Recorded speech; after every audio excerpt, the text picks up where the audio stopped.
Good afternoon, good afternoon, good afternoon, नमस्कार, नमस्कार, नमस्कार, वेरी वेरी गुड आफ्टरनून, नमस्ते, नमस्ते, नमस्ते। आज है 10th ऑफ सितंबर 2020 है ना, 2025। Very very good afternoon. कैसे हैं आप लोग? Good afternoon, good afternoon, good afternoon. Am I audible, am I visible? क्या आपको नजर आ रही है आपकी प्यारी प्यारी जग से न्यारी समाप्ति ma'am? Very very good afternoon. कैसे हैं आप लोग? पढ़ाई कैसी चल रही है? ऑलमोस्ट तो नहीं, अभी तो वीक की शुरुआत ही है ना, आज तो वेडनेसडे है। हाँ बेटा, ऑडियो वीडियो ठीक है क्या? शुरू करें? मैं बिल्कुल बढ़िया हूं बेटा, आप कैसे हैं? और बहुत बढ़िया इसलिए हूं क्योंकि आज हमारी क्लास है। तो वैसे तो लास्ट क्लास है, बट आई एम श्योर कि आप लोग उतनी ही एनर्जी और उतने ही जोश के साथ में बेटा बैठे होंगे और बिल्कुल एनर्जी और अटेंटिवनेस के साथ में ये लेक्चर को देखेंगे। तो बिना टाइम वेस्ट किए क्या हम शुरू कर सकते हैं? सबसे पहले हम पिछली क्लास का क्विक रिवीजन करेंगे। आज हम बेटा बहुत बहुत बहुत बहुत बहुत बहुत बहुत बहुत बहुत बेहतरीन टॉपिक्स पढ़ने वाले हैं, बहुत कंसेप्चुअल टॉपिक पढ़ने वाले हैं, ठीक है ना? ये सब कुछ मस्त है, अच्छी बात है बेटा। आप लोग अच्छी पढ़ाई कीजिए, क्योंकि अच्छी पढ़ाई करेंगे तभी बेटा सब कुछ अच्छा अच्छा होगा ना। हाँ, क्योंकि अब सितंबर, फिर अक्टूबर, नवंबर, दिसंबर बेटा, है ना, फिर जनवरी, फरवरी, मार्च, अप्रैल। कहने का मतलब आप समझ रहे हैं, मैं डायरेक्टली भी बोल सकती हूं कि नीट आने वाला है, ठीक है ना? तो इस साल जिस चीज के लिए आपने बेटा ये साल अपना दिया था, वो एग्जाम बहुत जल्द आने वाला है। कृपया करके अपनी प्रिपरेशन बहुत अच्छी कीजिए। अपने जितने भी बेटा कर्म तुमने किए हैं बैकलॉग के फॉर्म में, उनको धीरे धीरे धीरे धीरे कवर कीजिए। कोई तुम्हारे लिए बेटा वो कवर नहीं कर सकता है, आप स्वयं ही उसको कवर कर सकते हैं। आप अपने शेड्यूल के हिसाब से, अपनी प्लानिंग के हिसाब से बेटा बैकलॉग्स को कवर कीजिए। एक चीज मैं आप लोगों से कहूं, ऑब्वियसली मैं कहूंगी कि आप लोगों को बैच के अंदर बहुत सारा कंटेंट मिल रहा होगा। ऑब्वियसली तुम बहुत सारे सब्जेक्ट्स पढ़ रहे हो। आई एम श्योर अभी तक तुमने बेटा एटलीस्ट ये तो समझ लिया होगा कि आप पढ़ कहां से रहे हैं, आप कंफ्यूज नहीं है ना, कि आप यहां वहां हर जगह से पढ़ रहे हैं। कहीं हर कोई अच्छा पढ़ाता है बेटा, आपको जिससे समझ में आ जाए आप पढ़ लीजिए। ज्ञान तो आपको कहीं से भी मिल सकता है, तो एटलीस्ट आप उस चीज में अभी कंफ्यूज नहीं होंगे, वो आप फिक्स कर चुके होंगे, ठीक है ना? पहली बात तो ये। दूसरी बात ये कि आपने फिक्स भी कर लिया होगा ना, तो भी आपको हर जगह से बहुत सारा कंटेंट मिल रहा होगा, राइट? लास्ट क्लास तो मैंने लास्ट क्लास बोल दिया क्या? अरे मैंने गलती से बोल दिया होगा। सुनो मेरी बात, मैं क्या कह रही हूं।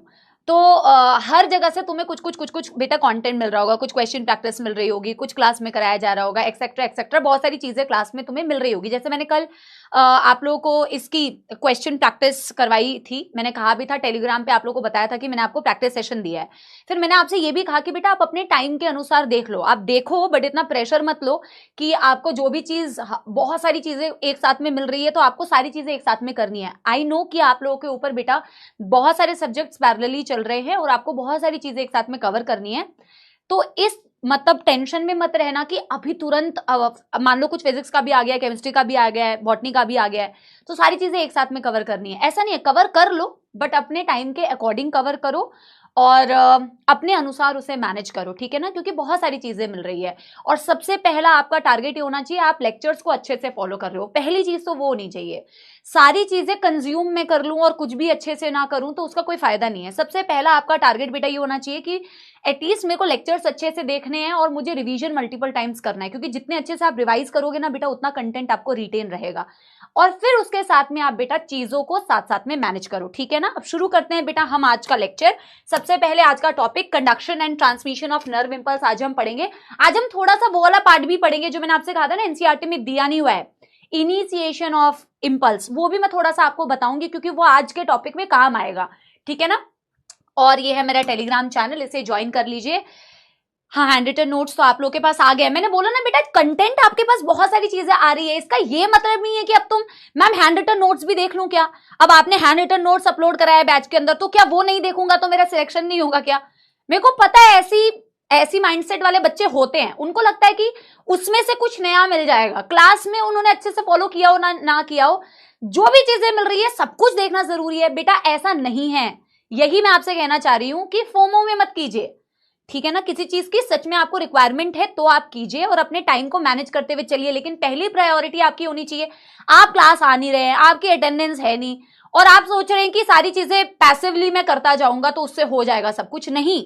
सबसे पहले बैच में आइए, लेक्चर्स अटेंड कीजिए, लेक्चर्स में क्लास में साथ साथ नोट्स बनाइए एनसीईआरटी पढ़िए और क्लास में जो क्वेश्चन करा रहे हैं बेटा, ये तपस्या सीरीज कराई जा रही है वो करें। उसके बाद बाकी चीजों में अगर आपके पास टाइम बचता है तो आप कीजिए बेटा, ठीक है ना। यस, चलिए हम शुरू करते हैं समाप्ति एक्सप्रेस बेटा। पिछली क्लास की क्विक रिवीजन एक बारी मुझे सारे सपोले बताएंगे। हाउ इज दी जोश एवरीबॉडी बेटा, आई वांट कि आप लोग मुझे एक बारी प्लीज अपना जोश बता दीजिए, ठीक है ना। यस, चलिए बेटा शुरू करते हैं समाप्ति एक्सप्रेस। तो हमने लास्ट क्लास में बेटा पढ़ा था कि एक न्यूरॉन जो होता है, जो कि एक एक्साइटेबल सेल होता है मैम, उस न्यूरॉन में हम देखते हैं कि न्यूरॉन की मेम्ब्रेन यूजुअली रेस्टिंग स्टेट पे होती है, उनमें एक पोटेंशियल डिफरेंस होता है, पोलराइज स्टेट में होती है, ठीक है ना। तो बेटा जी एक बार आप अगर अपने न्यूरॉन को ध्यान से देखें तो आपकी जो न्यूरॉन होती है वो अंदर से नेगेटिवली चार्ज होती है। वैसे अंदर से नेगेटिवली चार्ज, बाहर से पॉजिटिवली चार्ज नहीं बोलना चाहिए, बोलना चाहिए अक्रॉस दोनों के मेम्ब्रेन का जो पोटेंशियल डिफरेंस होता है उसे कहा जाता है रेस्टिंग मेम्ब्रेन पोटेंशियल। और ये रेस्टिंग मेम्ब्रेन पोटेंशियल होता है सपोलो -70 मिलीवोल्ट। रेस्टिंग मेम्ब्रेन पोटेंशियल होता है -70 मिलीवोल्ट। यूजुअली हम ऐसे कह देते हैं अंदर से कंपैरेटिवली नेगेटिव देन आउटसाइड, और इसके कुछ कुछ रीजंस हमने समझे थे मैम। ये है हमारी एक्सोप्लाज्म और ये है मैम हमारी एक्स्ट्रा सेल्यूलर फ्लूइड। मैंने कहा था एक पॉइंट याद रखना, ECF is an ocean of sodium ion and बेटा axoplasm is an ocean of potassium ion. ये वाली बात मैंने आपसे कही थी, ठीक है ना। आपकी जो मेम्ब्रेन होती है यूजुअली रेस्टिंग स्टेट पे पोटेशियम के लिए ज्यादा परमिएबल होती है, not for the sodium ions.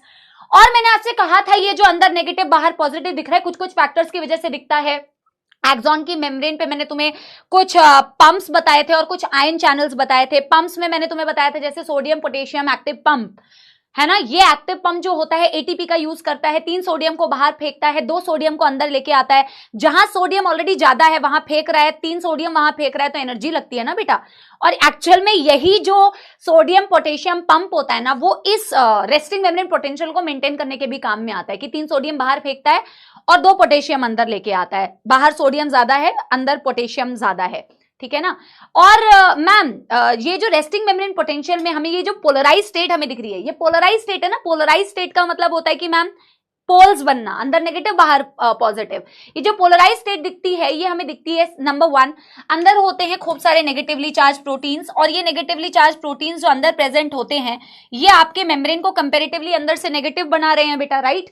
और ये जो नेगेटिवली चार्ज प्रोटीन्स है मेम्ब्रेन इसके लिए परमिएबल भी नहीं होती है, अंदर बेटा नेगेटिवली चार्ज प्रोटीन्स खूब सारे हैं, इसीलिए अंदर कंपैरेटिवली नेगेटिव दिखता है। दूसरा बेटा, अच्छा मैं कुछ चैनल्स के बारे में बताई थी, आयन चैनल्स के बारे में, कि तुम्हारी एक्सॉन की मेम्ब्रेन के ऊपर कुछ लीकी चैनल्स होती है, sodium leaky channels, potassium leaky channels, कुछ वोल्टेज गेटेड चैनल्स होते हैं, sodium voltage gated channel, potassium voltage gated channels. ये दोनों पैसिवली काम करते हैं। वोल्टेज गेटेड चैनल्स तो बेटा जैसा कि आप समझ पा रहे हैं कि वोल्टेज बदलाव में कुछ ये चैनल्स ओपन या बंद हो रहे होंगे, बदलाव वोल्टेज जब चेंज हो रहा है। ये जो लीकी चैनल्स होते हैं ये भी पैसिवली काम करते हैं और ये हमेशा खुले रहते हैं। जैसे कि तुम देखते हो जो सोडियम लीकी चैनल्स होते हैं वो बेटा सोडियम को अंदर लीक करते हैं, हाई टू लो। एंड बेटा जो पोटेशियम लीकी चैनल्स होते हैं जो कि ज्यादा परमिएबल होते हैं, मोर इन नंबर होते हैं, इनका तो उतना ज्यादा है नहीं नंबर, लेकिन जो पोटेशियम लीकी चैनल्स होते हैं वो ज्यादा लीकी होते हैं, ज्यादा परमिएबल होते हैं, ज्यादा इन नंबर होते हैं। पोटेशियम लीकी चैनल से खूब सारा पोटेशियम आप बाहर की तरफ लीक कर सकते हो सपोलो। तो आप अगर इसको कंपेयर करोगे ना कि potassium leaky channel high to low भेज रहा है बेटा, क्योंकि पैसिवली काम कर रहा है, हाई टू लो पोटेशियम को खूब सारा बाहर भेज रहा है, खूब सारा पोटेशियम बाहर जा रहा है। लेकिन लीकी चैनल जो सोडियम वाले हैं उससे लीकी चैनल से सोडियम अंदर तो आ रहे हैं बट कंपेरेटिवली पॉजिटिव अंदर कम आ रहे हैं, राइट। इसको भी जब कंपेयर करते हो तो पॉजिटिव अंदर कम आए, बाहर ज्यादा गए, तो अंदर मेम्ब्रेन कंपैरेटिवली नेगेटिव, बाहर कंपैरेटिवली पॉजिटिव। तो ये लीकी चैनल जिस तरीके से काम कर रहे हैं या नेगेटिवली चार्ज प्रोटीन जो प्रेजेंट है, एंड बेटा obviously sodium potassium voltage gated channel, ये आप कुछ कंडीशंस देखते हैं आपकी जब मेम्ब्रेन रेस्ट पर होती है, कोई स्टिमुलस नहीं होता बेटा, -70 मिलीवोल्ट पोटेंशियल आपको दिखता है। समझ में आ गई बात। मैंने आपको ये नहीं बताया था लास्ट क्लास में क्योंकि वो एनसीईआरटी में डायरेक्टली दिया नहीं हुआ है कि जब स्टिमुलस आता है बेटा तो स्टिमुलस आने पर ऐसा क्या होता है कि वोल्टेज गेटेड चैनल्स ओपन होते हैं। आज मैं थोड़ा सा उसका बेटा आपको कॉन्सेप्ट बताऊंगी क्योंकि वो काम भी आएगा। मैंने आपको डायरेक्टली ये बताया कि जब आपकी मेम्ब्रेन रेस्ट पर होती है और मिनिमम वैल्यू का स्टिमुलस अवेलेबल होता है। What is the minimum value of stimulus? हम कहते हैं आपकी मेम्ब्रेन -70 है, जब -55 मिलीवोल्ट पोटेंशियल, जिसे थ्रेशोल्ड स्टिमुलस बोलते हैं, इस वैल्यू का स्टिमुलस अवेलेबल होता है, तो एक्चुअल में यही -55 किसी भी एक्सॉन की मेम्ब्रेन पे सोडियम वोल्टेज गेटेड चैनल्स को खुलवा देती है। क्या आप लोग को याद आ रहा है बेटा कि sodium voltage gated channels actual में ये बदलाव पे खुल रहे थे ना, मतलब वोल्टेज चेंज पे खुल रहे थे। तो मिनिमम स्टिमुलस यानी कि -55 यूजुअली आप पढ़ते हो, मिनिमम वैल्यू की स्टिमुलस जब अवेलेबल होती है तो सोडियम के वोल्टेज गेटेड चैनल्स खुलते हैं।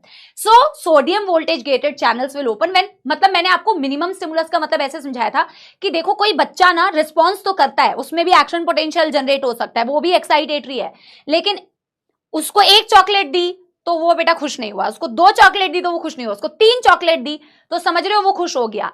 मतलब ऐसे हाइपोथेटिकली ऐसे समझो, तो मतलब मिनिमम वैल्यू मुझे चाहिए -55 की, -55 आ जाएगा तो आपकी सोडियम वोल्टेज गेटेड चैनल्स खुल जाएगी।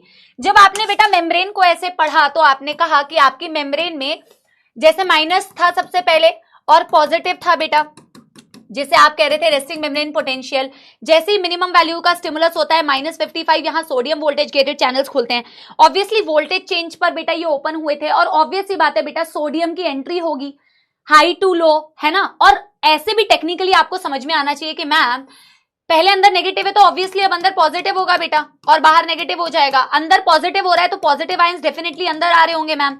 तो सोडियम वोल्टेज गेटेड चैनल से ना मैम सोडियम की एंट्री होती है, और जब सोडियम की एंट्री होती है तो मेम्ब्रेन जो होती है बेटा अब -55 से एक्चुअली अब बेटा पॉजिटिव की तरफ और बढ़ने लगती है ना, पॉजिटिव की तरफ मतलब +30 पहुंच जाती है अब। और जैसे ही वो +30 पहुंच जाती है, ज्यादातर किताबों में +30 ही कहा जाता है, जिसे कहते हैं हम एक्शन फेज, जिसे हम कहते हैं मेम्ब्रेन डीपोलराइज हो गई। और जब मेम्ब्रेन डीपोलराइज हो गई, एक्चुअल में जो आपने ग्राफ भी बनाया था बेटा लास्ट में एक, मैंने यहां -70 से शुरू किया, -70 से पहले हम -55 पहुंचे जो हमारी थ्रेशोल्ड स्टिमुलस थी, और फिर हमारी सोडियम वोल्टेज गेटेड चैनल्स खुली, +30 तक पहुंच गए, इसे हम कहते हैं एक्शन पोटेंशियल। आपकी डीपोलराइजेशन हो गई, आपका इंपल्स जनरेट हो गया।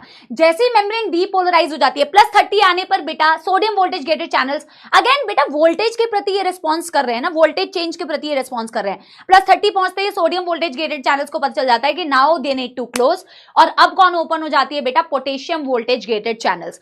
पोटेशियम वोल्टेज गेटेड चैनल्स खुलती है तो मेम्ब्रेन वापस से बेटा क्या होने लगती है, वापस से होने लगती है रीपोलराइज, क्योंकि अब पोटेशियम वोल्टेज गेटेड चैनल्स खुलेंगे तो बेटा आपकी मेम्ब्रेन अंदर वापस से नेगेटिव हो गई, बाहर बेटा पॉजिटिव हो गई। अंदर बेटा पॉजिटिव से नेगेटिव करना है तो आपने बेटा पॉजिटिव आयंस को बेटा बाहर भेजा। अब बेटा होता क्या है ना, पोटेशियम वोल्टेज गेटेड चैनल से पोटेशियम बाहर तो जाते हैं, मेम्ब्रेन रीपोलराइज तो होती है, -70 पे तो आती है, बट प्रॉब्लम ये है कि पोटेशियम वोल्टेज गेटेड चैनल्स होती हैं थोड़ी देर में क्लोज, और ये एनसीईआरटी में दिया हुआ है, they take more time to close. NCERT ने भले ही हाइपर पोलराइजेशन ये सब टर्म शायद यूज नहीं किए होंगे, अभी मैं पढ़ाऊंगी आपको, एनसीईआरटी शॉर्ट में दिया हुआ है बट सारी इंफॉर्मेशन दी हुई है। तो अब मैं अभी मैं बता रही हूं बेटा, जिस बच्चे ने क्वेश्चन पूछा -70 से -55 कैसे हुआ, ये मैं अभी बताती हूं बेटा, अभी बताऊंगी, वही तो मैं बताऊंगी कि एनसीईआरटी में डायरेक्टली दिया नहीं हुआ है। फिलहाल आप ये समझो कि मैम -70 हुई, रीपोलराइज हुई, लेकिन हाइपर पोलर और माइनस क्यों हो जाती है, क्योंकि और ज्यादा पोटेशियम बाहर चले जाते हैं, और ज्यादा पोटेशियम बाहर चले जाते हैं, -80 -90 तक बेटा आपकी मेम्ब्रेन पोटेंशियल पहुंच जाती है, जिसे कहते हैं हाइपर पोलराइजेशन। मैंने आपको लास्ट क्लास में यहीं तक बताया था। वापस से आप रेस्टिंग मेम्ब्रेन पोटेंशियल बेटा रिस्टोर कर लेते हो, क्योंकि लीकी चैनल्स काम करती हैं, पोटेशियम लीकी चैनल्स और सोडियम लीकी चैनल्स। यहां पे एक्चुअल में सोडियम लीकी चैनल्स का बहुत इंपॉर्टेंट रोल है। सोडियम लीकी चैनल से सोडियम अंदर आएगा, इसी को वापस से बेटा -70 पहुंचाने के लिए, -70 पहुंचाने के लिए बेटा, -90 से -70 पहुंचाने के लिए सोडियम लीकी चैनल्स काम करती है। अगेन एनसीईआरटी में दिया नहीं हुआ है, बट सोडियम लीकी चैनल से सोडियम अंदर आते हैं और हाइपर पोलराइजेशन से वापस से आप रेस्टिंग मेम्ब्रेन पोटेंशियल रिस्टोर कर लेते हैं। ये मैं अभी आपको लिखवाऊंगी, और आज मैं आपको पहले तो ये बताऊंगी, जो एक बच्चे ने क्वेश्चन भी पूछा -55 कैसे आया, है ना। तो इस क्वेश्चन को हम जरा समझते हैं बेटा, किसी को यहां तक कोई दुखदर समस्या तो नहीं है, चार्ट ऑफ करें और बेटा वापस से पढ़ाई पे फुल फोकस करके आप लोग एकदम अटेंशन के साथ में पढ़िए। Clear ma'am, all revised, very good Kaushik, Sakshi and Manasvi and very good, ठीक है ना। Yes, done done done done, thumbs up, yes everybody, आगे बढ़ जाए। ये बेटा ये देखो, चार्ट ऑफ करना पता है क्यों जरूरी है, देखो कुछ कुछ बच्चे बेटा पिछली क्लासेस अटेंड नहीं करके आते। What is -55, what is threshold, अब क्या बताएं, आप बेटा पता नहीं किस इंटेंट से बैच में आए हैं और क्या ही हम बताएं। बैच के स्टार्टिंग में मूड तो ऑफ नहीं करना है बेटा, पढ़ाना है ना। होते हैं अर्जुना में भी, मैं भी देख रही हूँ कुछ बच्चे आते हैं जो बिल्कुल नहीं पढ़ के आते हैं, पिछली क्लासेस कुछ नहीं देख के आते हैं, डिस्टर्बिंग एलिमेंट्स, और ऐसे ऐसे सवाल पूछेंगे जो मतलब सच में ऐसा लगेगा कि क्यों आए हो बेटा आप क्लास में, है ना।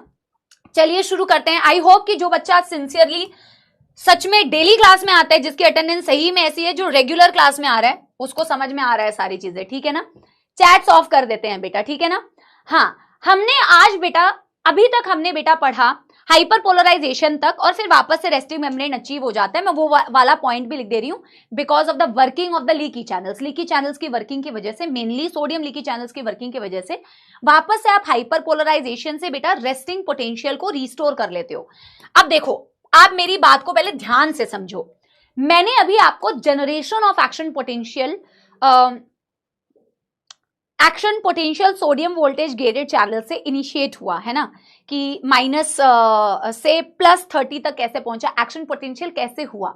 लेकिन मिनिमम वैल्यू का स्टिमुलस -55, ये थ्रेशोल्ड कहां से होता है आपको पता है बेटा।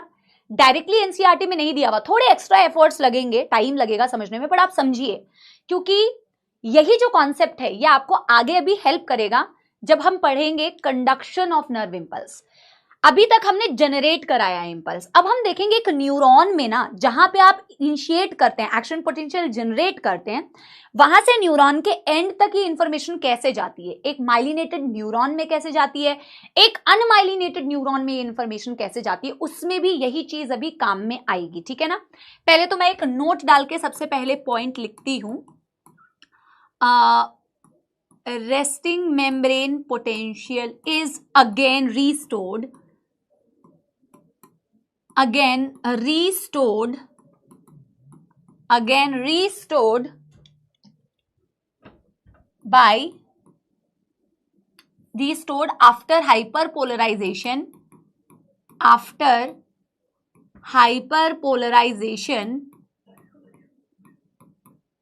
after hyperpolarization due to the working of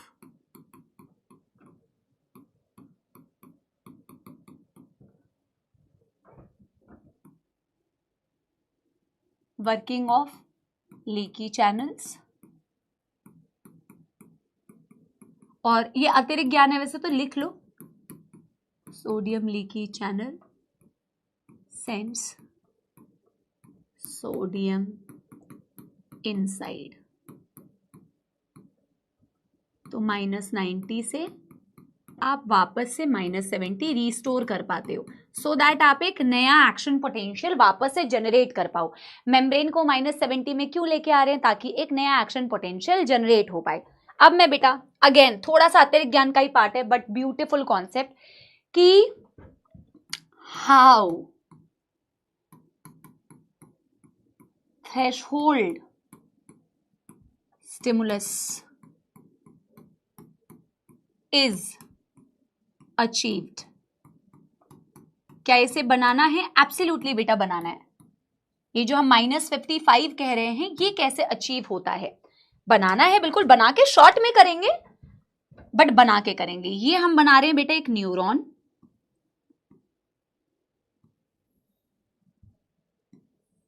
अभी हमें ये सेम चीज बनानी भी है वापस से। ये हम बना रहे हैं बेटा डेंड्राइट्स, जैसा कि हम एक न्यूरॉन में बनाते हैं, डेंड्राइट्स, सेल बॉडी, एक्सॉन। और ये हम दिखा रहे हैं कि मैम हमारी ये मेम्ब्रेन अंदर से नेगेटिवली चार्ज्ड और बाहर से पॉजिटिवली चार्ज्ड है। जो हम कह रहे हैं मैम हमारी मेम्ब्रेन रेस्ट पर है, रेस्ट पर का मतलब होता है यहाँ पे पोटेंशियल जो होता है -70 मिलीवोल्ट का पोटेंशियल है,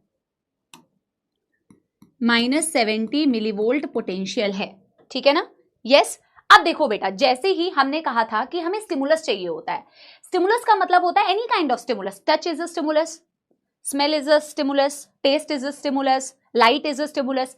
कोई भी प्रकार का बेटा ऐसे स्टिमुलस है जिस स्टिमुलस के प्रति हमारी बेटा न्यूरॉन्स रिस्पॉन्स करेगी और सिग्नल को कैरी करेगी आगे, ठीक है ना, और एक्शन पोटेंशियल जनरेट होगा। These are all form of stimulus. जैसे ही बेटा स्टिमुलस इनमें से कोई भी स्टिमुलस बेटा अवेलेबल होता है, तो आपकी डेंड्राइट्स पर मौजूद कुछ चैनल्स होते हैं। अब क्या ये चैनल्स एनसीईआरटी में डायरेक्टली दिए हुए? नहीं, इन्हें बोलते हैं ligand channels, sodium ligand channels, या फिर इसे बोला जाता है मैकेनिकल गेटेड चैनल्स। तो ये मैकेनिकली गेटेड चैनल्स या सोडियम लिगैंड चैनल्स जो आपके डेंड्राइट्स पर मौजूद होते हैं, जब आपकी स्टिमुलस अवेलेबल होती है, डिपेंडिंग अपॉन की स्टिमुलस की स्ट्रेंथ कितनी है, ये सोडियम लिगैंड चैनल्स या मैकेनिकली गेटेड चैनल्स जो डेंड्राइट्स पे मौजूद होते हैं, ये ओपन हो जाते हैं। देखो, ठीक है ना, ये मैं यहां पे लिख रही हूं कि यहां पे कुछ चैनल्स हैं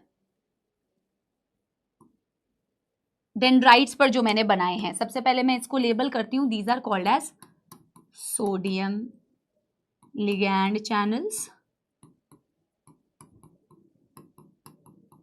या मैकेनिकली गेटेड चैनल्स।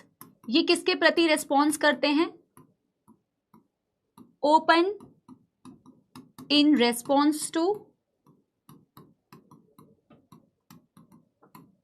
स्टिमुलाई।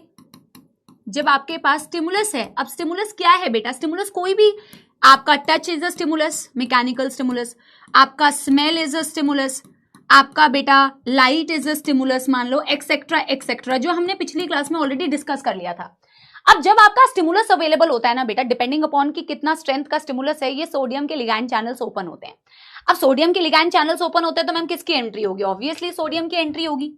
खूब सारे, अब मैं खूब सारे नहीं दिखा रही हूं क्योंकि बेटा थोड़ा सा गंदा हो जाएगा, तो मैं थोड़ा सा स्पेस के अकॉर्डिंग यहां पे लिख रही हूं कि सोडियम की एंट्री होगी। मैम पॉजिटिव अंदर आयंस आएंगे तो आपकी एक्सॉन में जो आपको मेम्ब्रेन इनिशियली -70 वाली दिख रही है बेटा, अब ये -70 से बेटा पॉजिटिव आयंस लेस नेगेटिव होगी, मिनिमम बेटा एटलीस्ट इतने सोडियम आयन आपके लिगैंड चैनल्स के थ्रू अंदर आने चाहिए, सोडियम चैनल्स के थ्रू अंदर आने चाहिए, जिससे कि ये -70 से एटलीस्ट -55 हो जाए। अगर इतने सोडियम बेटा एंटर कर गए कि -70 से -55 तक ये पोटेंशियल चेंज हो रहा है, तो ये जो -55 हुआ ना, ये कैसे हुआ? स्टिमुलस आने पर। जब आपकी स्टिमुलस अवेलेबल थी, आपकी सोडियम की एंट्री हुई, सोडियम की एंट्री से -70 से बेटा कितना भी हो सकता था, लेकिन एटलीस्ट -55 एज पर एनसीईआरटी। जब ये -70 से एटलीस्ट इतना हो जाए कि -55 हो जाए, आपके उस पर्टिकुलर एक्सॉन के पॉइंट पर सोडियम वोल्टेज गेटेड चैनल्स खुल जाते हैं, और इसीलिए हम -55 को कहते हैं थ्रेशोल्ड स्टिमुलस। ये आप कहोगे कि मैम ये तो आपने बहुत एक्स्ट्रा बताया। नहीं, अभी आपको काम आएगा ये। जब हम अभी कंडक्शन को पढ़ेंगे तो ये -55 वाली वैल्यू कितनी इंपॉर्टेंट है भी आप समझोगे।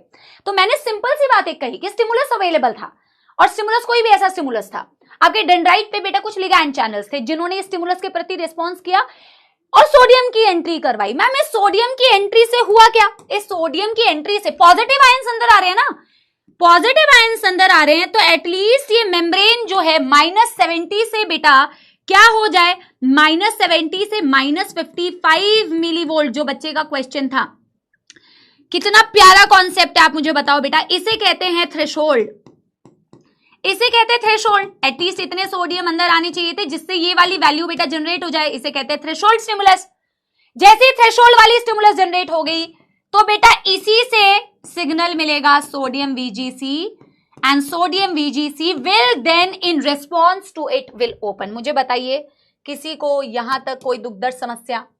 छोटी सी बात है, छोटी सी बात है, बट इंपॉर्टेंट बात है, और इजी सा कॉन्सेप्ट है, बट बढ़िया कॉन्सेप्ट है। यानी कि मैम यहां से हम थ्रेशोल्ड की बात करते हैं। वैसे तो हम बेटा यूजुअली किताबों में, आप हायर क्लासेस में पढ़ेंगे, यूजुअली किताबों में डायरेक्टली दे दिया होता है कि यार -55 का जब स्टिमुलस होता है ना, -55 वाली जो वैल्यू होती है ना वोल्टेज की, उससे सोडियम वोल्टेज गेटेड चैनल्स खुलते हैं। लेकिन -55 आया कैसे? जब आपकी, और बेटा ये ना अभी एक न्यूरॉन से जब आप दूसरी न्यूरॉन में भी इंफॉर्मेशन भेजेंगे ना, अभी जब ट्रांसमिशन करेंगे वहां पे भी इसका रोल आएगा, और एक न्यूरॉन में आप through out the neuron membrane भी जब आप कंडक्शन करेंगे ना, यही सेम कॉन्सेप्ट यूज होगा। तो ये कॉन्सेप्ट एक्चुअली बेसिक है, ये आपको पता होना चाहिए, क्योंकि अभी आप देखोगे, मेरी एक्साइटमेंट से आपको समझ में आ रहा होगा कि अभी आप देखोगे बेटा कि कैसे ये कंडक्शन में भी रोल प्ले करती है, कि एटलीस्ट -70 वाला जो रेस्टिंग मेम्ब्रेन पोटेंशियल है, ये एटलीस्ट -55 पहुंच जाए, क्योंकि -55 पहुंचेगा तो इसी वोल्टेज चेन से वोल्टेज गेटेड चैनल्स को सिग्नल मिलता है जिससे आपका इंपल्स जनरेट होता है या एक्शन पोटेंशियल जनरेट होता है। बताइए किसी को कोई दुख दर्द समस्या तो नहीं, ठीक है ना। तो मैम सोडियम एंट्री हुई, मैं यहां पे आपके लिए थोड़ा थ्योरी में भी लिख देती हूं कि this changes the potential at this particular site, at this site from -70 to -55 जो मुझे चाहिए ताकि उस पर्टिकुलर जगह के सोडियम वोल्टेज गेटेड चैनल्स खुल जाए, ठीक है ना। यस एवरीबॉडी, यस बेटा डन कर लिया सारे बच्चों ने, ठीक है ना, डन कर लिया सारे बच्चों ने, लिख लिया है बेटा।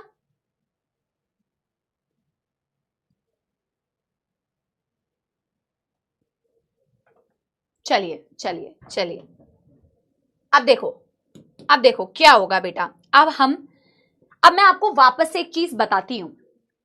मैंने न्यूरॉन में ये देख लिया कि जब स्टिमुलस आता है तो स्टिमुलस के स्ट्रेंथ के अकॉर्डिंग मेरे लिगैंड चैनल्स खुलते हैं। लिगैंड चैनल्स जो कि डेंड्राइट्स पे थे, इनके थ्रू मैम सोडियम की एंट्री हुई और एक्सॉन वाली साइट पे जो -70 पोटेंशियल दिख रहा था, वापस से रिवाइज करा रही हूं, वो -70 से एटलीस्ट -55 हो जाए, क्योंकि जब -55 होगा तो वही मिनिमम वैल्यू ऑफ स्टिमुलस है जिससे उस जगह के सोडियम वोल्टेज गेटेड चैनल्स खुलेंगे, जिससे मेम्ब्रेन आगे डीपोलराइज होगी। गुड है मैम। आपने पिछली क्लास में ये भी बता दिया कि जब मेम्ब्रेन डीपोलराइज करती है तो सोडियम वोल्टेज गेटेड चैनल्स खुलते हैं, +30, अब -55 से +30 हो जाता है, एक्शन पोटेंशियल जनरेट हो जाता है, फिर सोडियम के गेटेड चैनल्स क्लोज हो जाते हैं, +30 पे पोटेशियम VGC ओपन हो जाते हैं, पोटेशियम बेटा बाहर जाते हैं, मेम्ब्रेन अंदर वापस से बेटा नेगेटिव होने लगती है, रीपोलराइजेशन होता है, फिर हाइपरपोलराइजेशन होता है, फिर रेस्ट होता है। लेकिन एक न्यूरॉन में थ्रू आउट द न्यूरॉन, ये बेटा एक न्यूरॉन के एंड तक ये इंफॉर्मेशन कैसे पहुंचती है, ये इंपल्स या ये करंट जो आपने जनरेट की है, ये एक न्यूरॉन के एंड तक कैसे पहुंचती है। तो वैसे तो सबसे पहले मैं आपको एक अनमाइलिनेटेड न्यूरॉन का ही केस बताऊंगी जो एनसीईआरटी में एक्सप्लेन किया है, एंड यू विल बेटा love it, it's very very good and very conceptual. फिर आप एनसीईआरटी पढ़ोगे तो आपको बहुत ईजी लगेगा। तो हम एक अनमाइलिनेटेड न्यूरॉन के लिए पहले पढ़ेंगे, फिर हम एक माइलिनेटेड न्यूरॉन के लिए पढ़ेंगे, क्योंकि वो तो फिर इसी का बहुत ईजी वर्जन है। यानी कि हमने इनिशिएट कर लिया मैम एक्शन पोटेंशियल। बेटा मैं बार बार ये टर्म्स इसीलिए बोल रही हूँ क्योंकि बहुत इंपॉर्टेंट है समझना। हमने इनिशिएट कर लिया एक्शन पोटेंशियल, अब हम कंडक्शन करा रहे हैं। कंडक्शन का मतलब होता है इन अ न्यूरॉन, हम न्यूरॉन के एंड तक उस इंपल्स को कैसे लेके जा रहे हैं। तो हम हेडिंग डालते हैं कंडक्शन ऑफ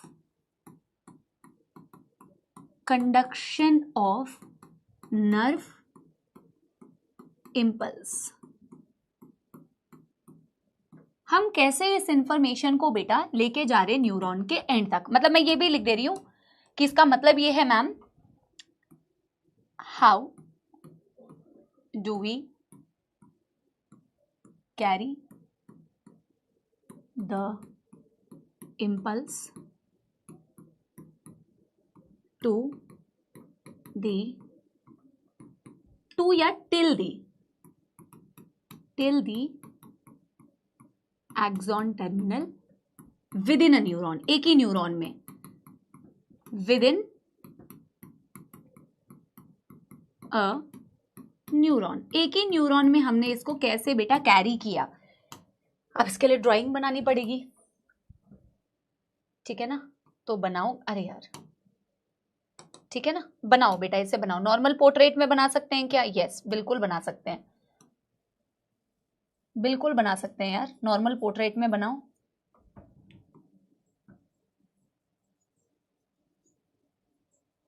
ठीक है ना।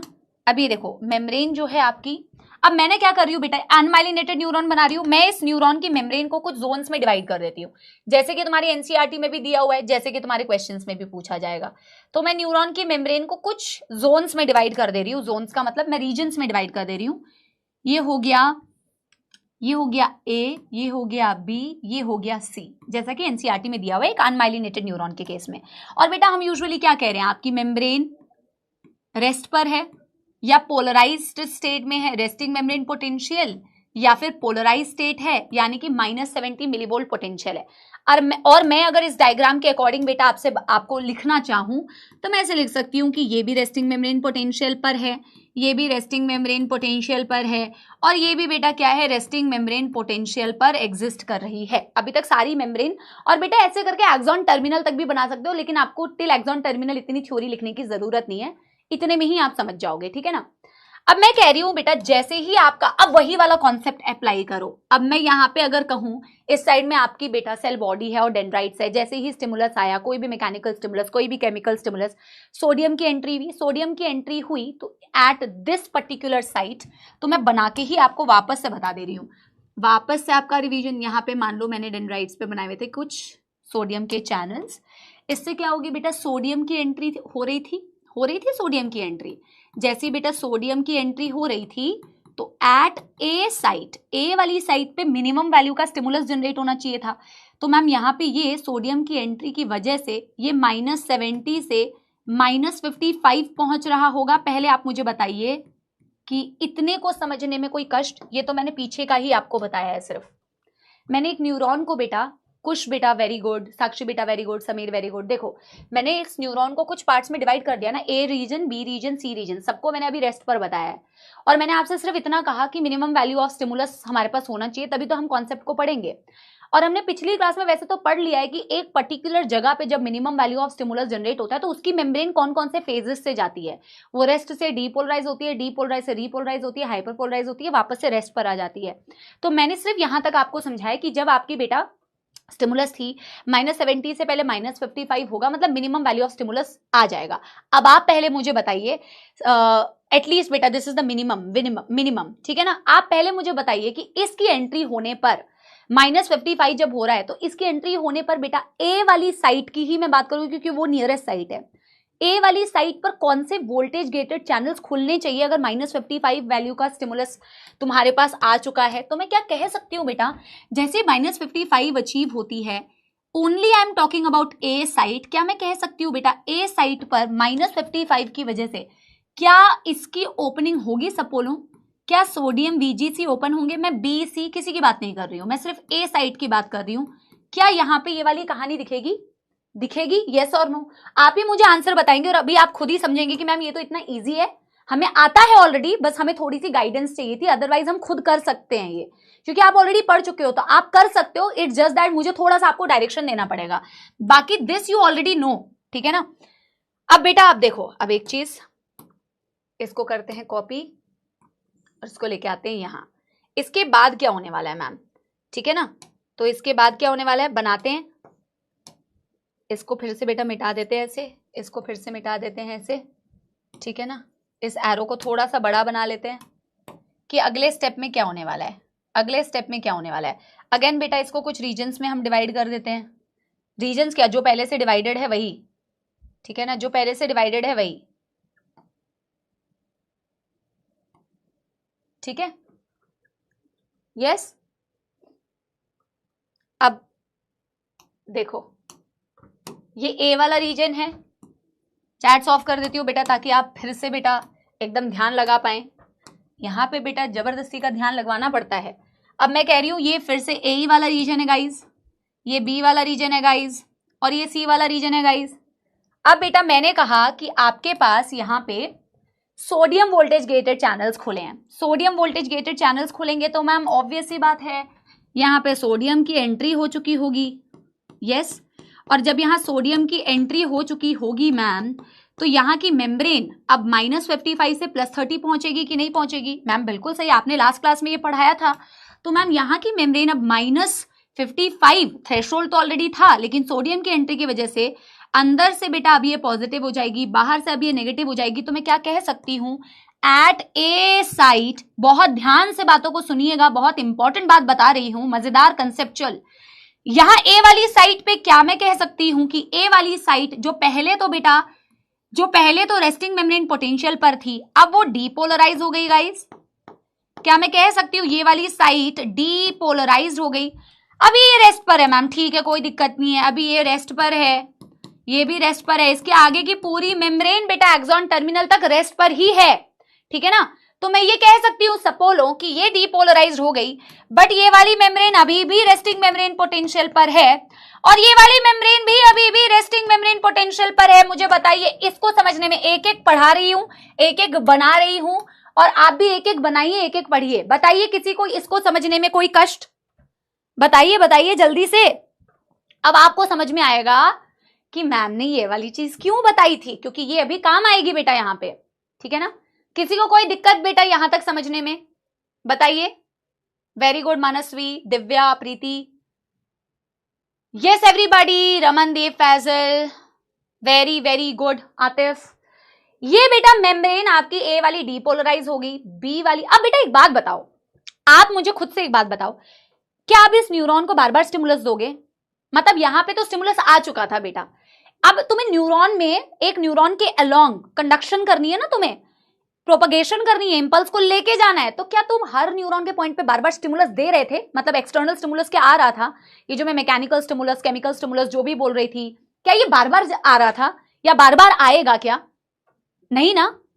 एक बार आपकी स्टिमुलस बेटा जो आई थी, जिससे तुम्हारे लिगैंड चैनल्स खुले थे, जिससे सोडियम की बेटा एंट्री हुई थी, जिससे -70 से -55 पहुंचा था, जिससे थ्रेशोल्ड वैल्यू तुम कह रहे थे, वो एक बार तुम्हारे पास हुआ और उस ए वाली साइट पे तुम्हारे सोडियम वोल्टेज गेटेड चैनल्स खुल गए। जिस सोडियम वोल्टेज गेटेड चैनल्स खुलने की वजह से तुम्हारी मेम्ब्रेन डीपोलराइज हुई। एनसीईआरटी में बहुत क्लियरली लिखा हुआ है कि जो ये रिवर्स हुआ ना potential, the change in potential at site A, सुनना मेरी बात ध्यान से, the change in potential across site A act as a stimulus for the nearest site.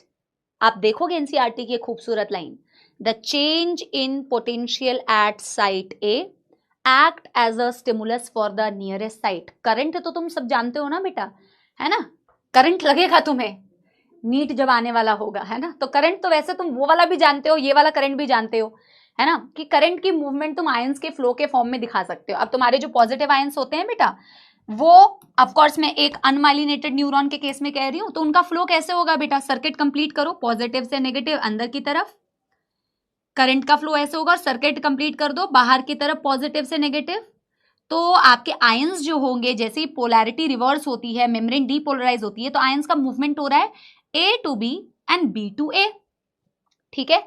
अब बेटा जैसे ही आपकी आयंस का मूवमेंट हो रहा है ए टू बी, बी वाली साइट अभी तक रेस्टिंग मेम्ब्रेन पोटेंशियल पर थी, बी वाली साइट अभी तक रेस्टिंग मेम्ब्रेन पोटेंशियल पर थी, लेकिन जैसे ही बी वाली साइट पे बेटा आपके आयंस का मूवमेंट हुआ, पॉजिटिव आयंस का।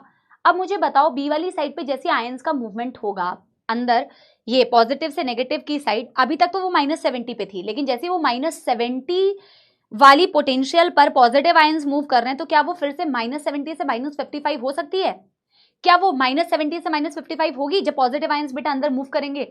बी वाली साइड जो अभी तक रेस्ट पर थी, जैसे ही आपकी ए पर बेटा डीपोलराइजेशन हुई, that change in potential across site A act as a stimulus for the nearest site. कैसे स्टिमुलस की तरह काम किया? क्योंकि जैसे यहां पे पोलैरिटी चेंज हुई, आयंस का मूवमेंट ऐसा होगा, सर्किट कंप्लीट हो गया। जैसे ही आयंस का मूवमेंट बेटा यहां हुआ, तो अंदर -70 से धीरे धीरे पोटेंशियल चेंज होते हुए -55 पहुंचेगा पहले, और जैसे ही ये -55 पहुंचेगा, मुझे बताओ बी वाली साइट पे क्या होगा? या आप मुझे आंसर दो, बताओ। यस, आप मुझे आंसर दो बेटा, क्या होगा, क्या होगा, बताइए। यस एवरीबॉडी, वेरी गुड, सारे बच्चे बिल्कुल सही आंसर दे रहे हैं। अरे यार गाइस, अगर पॉजिटिव आयंस मूव कर रहे हैं तो माइनस से बेटा मेम्ब्रेन पॉजिटिव होगी ना, तो -70 से -55 जैसे ही होगी। बी वाले साइट पे कौन से चैनल्स खुल जाएंगे मैम? -55 होते ही बी वाले साइट पे सोडियम वोल्टेज गेटेड चैनल्स खुलेंगे, जिससे सोडियम की एंट्री होगी। अब बी वाली साइट होगी बेटा डीपोलराइज, लेकिन बाय द टाइम बी वाली साइट डीपोलराइज हो रही होगी, ए वाली साइट पे क्या हो रहा होगा? क्योंकि ए वाली साइट तो डीपोलराइज थी, ए वाली साइट पे ma'am sodium voltage gated channels close हो जाएंगे और पोटेशियम के वोल्टेज गेटेड चैनल्स ओपन हो जाएंगे। बताओ हाँ या ना? यस यस, पहले ए आपकी डीपोलराइज हुई, ए डीपोलराइज हुई तो मेम्ब्रेन पोटेंशियल चेंज हो गया, अंदर पॉजिटिव हो गई बाहर नेगेटिव हो गई, sodium voltage gated channels open हुए थे। और बेटा सोडियम वोल्टेज गेटेड चैनल्स कब ओपन होते हैं? जब -55 वाला थ्रेशोल्ड अवेलेबल रहेगा। ये थ्रेशोल्ड हर बार तुम ऐसे करके जनरेट नहीं करते हो, ऐसे करते हो कि जैसे ही ए वाली साइड डीपोलराइज हुई that act as a stimulus for the nearest side. कैसे? जैसे ही मैम डीपोलराइज हुई -70 से -55 से +30 पहुंची, आयंस का मूवमेंट हुआ प्लस से माइनस आउटसाइड, ठीक है ना। ये बी वाली साइड जैसे ही बेटा -70 से -55 पहुंचती है, बी वाली साइड पे सोडियम वीजीसी ओपन हो जाते हैं। अब बी वाली साइड डीपोलराइज करना स्टार्ट करेगी, बाय द टाइम ए वाली साइड में sodium voltage gated channels close हो जाएंगे, potassium voltage gated channels open हो जाएंगे, ये रीपोलराइज कर लेगी, ये डीपोलराइज कर लेगी और ये अभी भी रेस्ट पर होगी। बताओ समझ में आया कि नहीं? ठीक है ना। और ये उन्हीं बच्चों को सबसे अच्छे से समझ में आएगा, हालांकि आज मैंने आपको पूरा वापस से बताया है, बट उन आपको बहुत क्लैरिटी के साथ में समझ में आएगा अगर आपने लास्ट क्लास अटेंड की है। इसीलिए पहले हम डीपोलराइजेशन और रीपोलराइजेशन वाला कॉन्सेप्ट बता देते हैं, फिर ये वाली चीज बताते हैं। Done and done. अगर थम्स अप दे दो बेटा एक बारी, यस एवरीबॉडी, थम्स अप दे दो, yes everybody, yes everybody, yes everybody. और आपने लिख लिया है बेटा, तो क्या मैं इसको अब नेक्स्ट पेज पे करूं? नेक्स्ट पेज पे करूं? अब ये बेटा आपने यहां पे बेटा सर्किट कंप्लीट किया है, मैं यहां पे पहले एक बार लिख देती हूं। सर्किट कंप्लीट कैसे किया है इसे आप लिख लीजिए। Positive ions move inside A to B, outside B to A। और ये सारी बातें लिखिए, नहीं तो बेटा आप ना वो क्या बोलते हैं बाद में रिवाइज करते वक्त कंफ्यूज होंगे, ठीक है ना। जिनको लगता है कि अरे लिखना क्यों है तो मत लिखिए बेटा, एक काम कीजिए दिमाग में छाप लीजिए, ठीक है ना। तो यहां पे हम लिखेंगे बेटा कि change in potential across site A act as a stimulus for the nearest site। NCERT जिंदाबाद। As a stimulus for nearest site। अब यहां पे nearest site क्या है? nearest site है site B। act as a stimulus for the nearest site, site B। Site B पे क्या होता है? ड्यू टू आयन फ्लो -70 से -55 होगा, इससे सोडियम वीजीसी ओपन हो जाएंगे। हर एक बात हमने लिख दी है, हर एक बात हमने लिख दी है। आप पहले से बेटा डन कर लीजिए। यस एवरीबॉडी, जल्दी जल्दी जल्दी जल्दी जल्दी जल्दी। संजीव बेटा वेरी गुड। अब मैं कह रही हूं आप फटाफट से नोट कीजिए, ये तो आपका बेटा +30 मिलीवोल्ट था क्योंकि यहां पे मेम्ब्रेन डीपोलराइज थी। अब देखो यहां पे क्या हो जाएगा मैम, -70 से -55 और -55 होते ही यहां पे अब मैम सोडियम वीजीसी ओपन होंगे।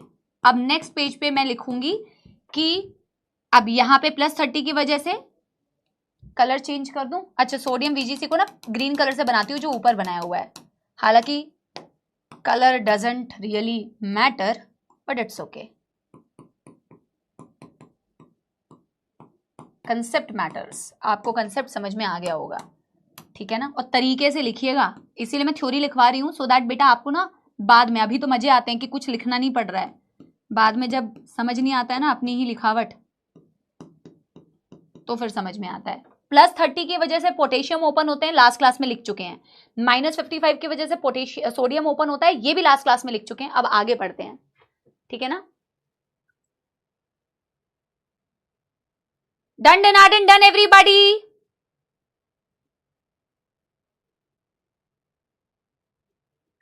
ठीक है,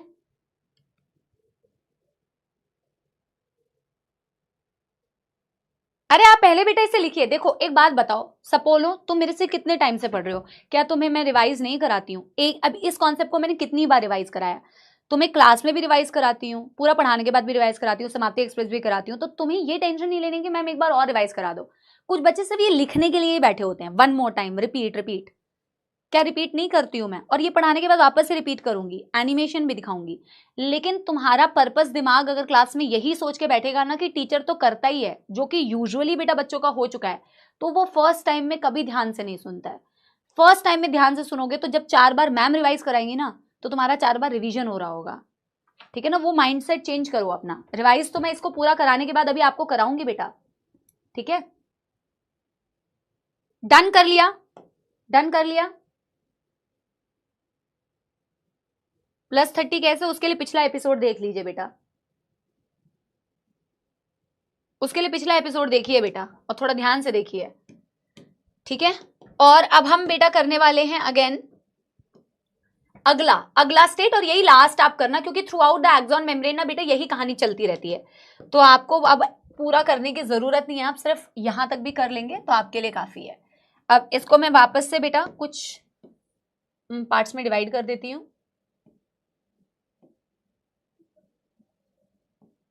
ठीक है ना। ज्यादा बड़ा बना दिया मैंने, बट कोई बात नहीं।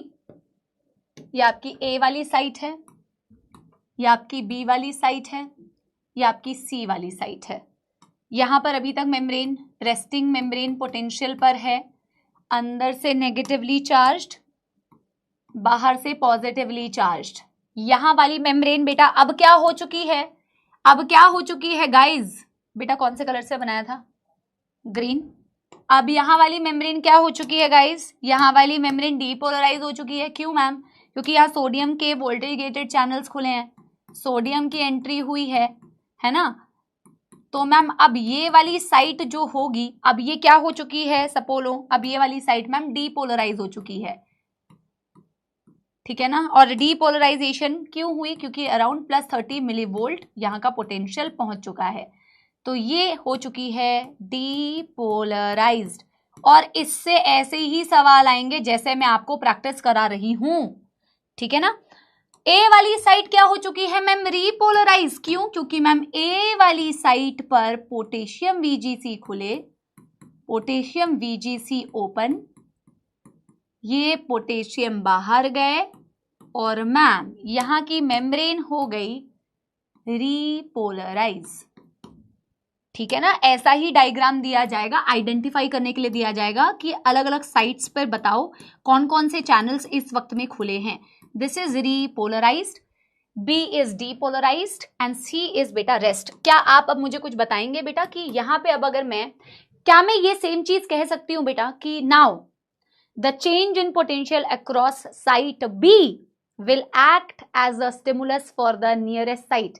क्या मैं कह सकती हूं the change in potential across site B will act as a stimulus for the nearest site, कह सकती हूं। अगेन वही सेम चीज होगी, as a stimulus circuit complete होगा, और इसी तरीके से ये थ्रू आउट द एक्सॉन बेटा चलता रहता है। जैसे ये बेटा आयन का मूवमेंट होगा, अगेन बेटा यहाँ क्या होगा, यहाँ मैम -70 जो पोटेंशियल था, ये -70 से -55 पहुंचेगा, -55 पहुंचते यहाँ के सोडियम VGC ओपन हो जाएंगे, ये वाली मेम्ब्रेन डीपोलराइज, ये वाली मेम्ब्रेन रीपोलराइज, सेम कहानी चलती रहेगी। ऑल इन ऑल मुद्दा ये है, जब भी किसी भी एक्सॉन की मेम्ब्रेन में एक पर्टिकुलर साइट डीपोलराइज होती है, डीपोलराइज होते ही जैसे उसका अंदर पॉजिटिव होता है, वो अपने पास वाली साइट के लिए एज अ स्टिमुलस काम करती है, आयन का मूवमेंट होता है, नियरेस्ट साइट पे जैसे ही -70 से -55 पहुंचता है, तो उस पर्टिकुलर नियरेस्ट साइट के सोडियम वोल्टेज गेटेड चैनल्स खुल जाते हैं, जिससे कि वहां पे भी एक्शन पोटेंशियल जनरेट हो जाता है, and throughout the axon बेटा ये चलती रहेगी। लेकिन ये एक अनमाइलिनेटेड न्यूरॉन का केस है। क्या बढ़िया कॉन्सेप्ट है बेटा, आप मुझे बताओ। अब अगर आप -55 वाला कॉन्सेप्ट नहीं पढ़ते तो आप कैसे करते, आप डायरेक्टली ये कर लेते कि ए पे सोडियम वोल्टेज गेटेड चैनल्स खुलेंगे, बी रेस्ट पर है, फिर ए जब पे पोटेशियम खुलेंगे तो ये डीपोलराइज है, फिर आप रटोगे उस चीज को। But you have to understand कि how this is actually propagating, कैसे थ्रू आउट द एक्सॉन बेटा, एक्सॉन की लेंथ पे आयन का मूवमेंट हो रहा है, और आयंस का ही फ्लो बेटा करंट का फ्लो होता है ना। तो जिस डायरेक्शन में पॉजिटिव आयंस जा रहे हैं वही करंट का फ्लो है, opposite to the electrons current का फ्लो, किसी भी बेटा भाषा में तुम कह सकते हो जैसा तुम फिजिक्स में पढ़ते होगे, है ना। यस एवरीबॉडी, यस, मजा आया बेटा, आपको अच्छा लगा, समझ में आया। यस, अच्छा तभी लगेगा बेटा जब आपको समझ में आया होगा, और समझ में तभी आया होगा जब आपने अच्छे से सुना होगा। तो मैं सिंपल सी बात बेटा वही यहां पे लिख रही हूं, ये एक अनमाइलिनेटेड न्यूरॉन का केस है, क्योंकि माइलिनेटेड न्यूरॉन में मैम जहां जहां माइलिन शीट है वहां तो कंडक्शन, वहां तो आप खोल ही नहीं सकते ना ion channels, voltage gated channels, वहां तो मैम करंट, वहां तो कोई आयन का मूवमेंट ही नहीं हो सकता। एक माइलिनेटेड न्यूरॉन में देखो, एक अनमाइलिनेटेड न्यूरॉन का जो केस है ना, जो ये है, उसमें ऐसे समझ लो कि आपको चलना पड़ रहा है, क्योंकि आपको थ्रू आउट द एक्सॉन जो है ना, थ्रू आउट द लेंथ आपको चलते चलते चलते चलते पोलैरिटी चेंज करनी पड़ रही है। बट एक माइलिनेटेड न्यूरॉन में आपको चलना नहीं पड़ेगा, आपको जंप करना पड़ेगा अक्रॉस नोड्स ऑफ रैनवियर। जहां जहां फ्री कंडक्शन पॉसिबल है वहां वहां जंपिंग करते रहोगे। वहां सॉल्टेटरी कंडक्शन होती है, वहां जंपिंग कंडक्शन होती है, क्योंकि माइलिन वाले एरिया इंसुलेटेड होता है, वहां फ्री कंडक्शन होगी ही नहीं। इसीलिए अनमाइलिनेटेड न्यूरॉन में टाइम लग रहा है, क्योंकि चलते हुए जा रहे हो, चलते हुए जा रहे हो। बट माइलिनेटेड न्यूरॉन में आपको जंप करना पड़ रहा है, सॉल्टेटरी कंडक्शन हो रही है और फास्टर कंडक्शन होगी। Yes everybody, very good. चलिए मैं इसको ना अभी पहले आपको एनसीईआरटी से रीड कराऊंगी, फिर एनसीईआरटी देखोगे तो आपको लगेगा वाओ, फिर आप थोड़ी सी एनिमेशन देखोगे। एक बार देख लेती हूँ मैं कौन सी एनिमेशन लेके आई हूँ, ठीक है ना। लास्ट क्लास में तो मैंने लेके आ गई थी, आज मैंने डायरेक्टली एनिमेशन बोल दी कि भैया ये लगा दे, ठीक है ना। देखते हैं, चलो यहाँ पे लिख देते हैं अगेन, अगेन क्योंकि सेम चीज होगी। अगेन रिवर्स पोलैरिटी जो यहाँ पे हुई, यानी कि change in potential, change in potential across site B act as a stimulus for nearest site, for nearest site, nearest site क्या है C, और बेटा वही होगा साइट सी पे क्या हो रहा है गाइस, ये सर्किट कंप्लीट हो गई।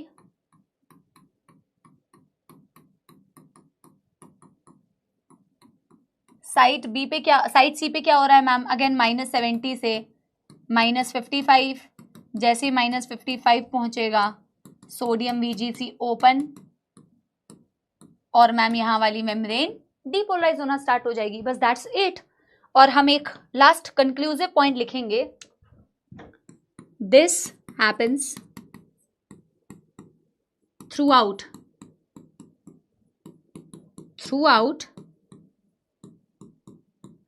the axonal length till we reach axon terminal। ठीक है ना, पहले डन डन डन कर लो, फिर एक माइलिनेटेड न्यूरॉन में क्या होता है ये भी देख लेते हैं, यहीं पे लिख लेते हैं। यहीं पे अगर मैं छोटा सा लिखना चाहूं डब्बा बना के तो यहीं पे लिख लेते हैं यार, क्योंकि अनमाइलिनेटेड का तो तुम केस लिख चुके हो, माइलिनेटेड का केस तुम्हें लिखना है।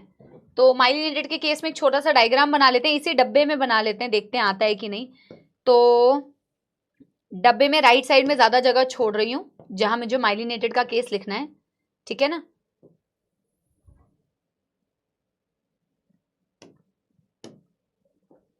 अब बेटा ध्यान से देखो, अनमाइलिनेटेड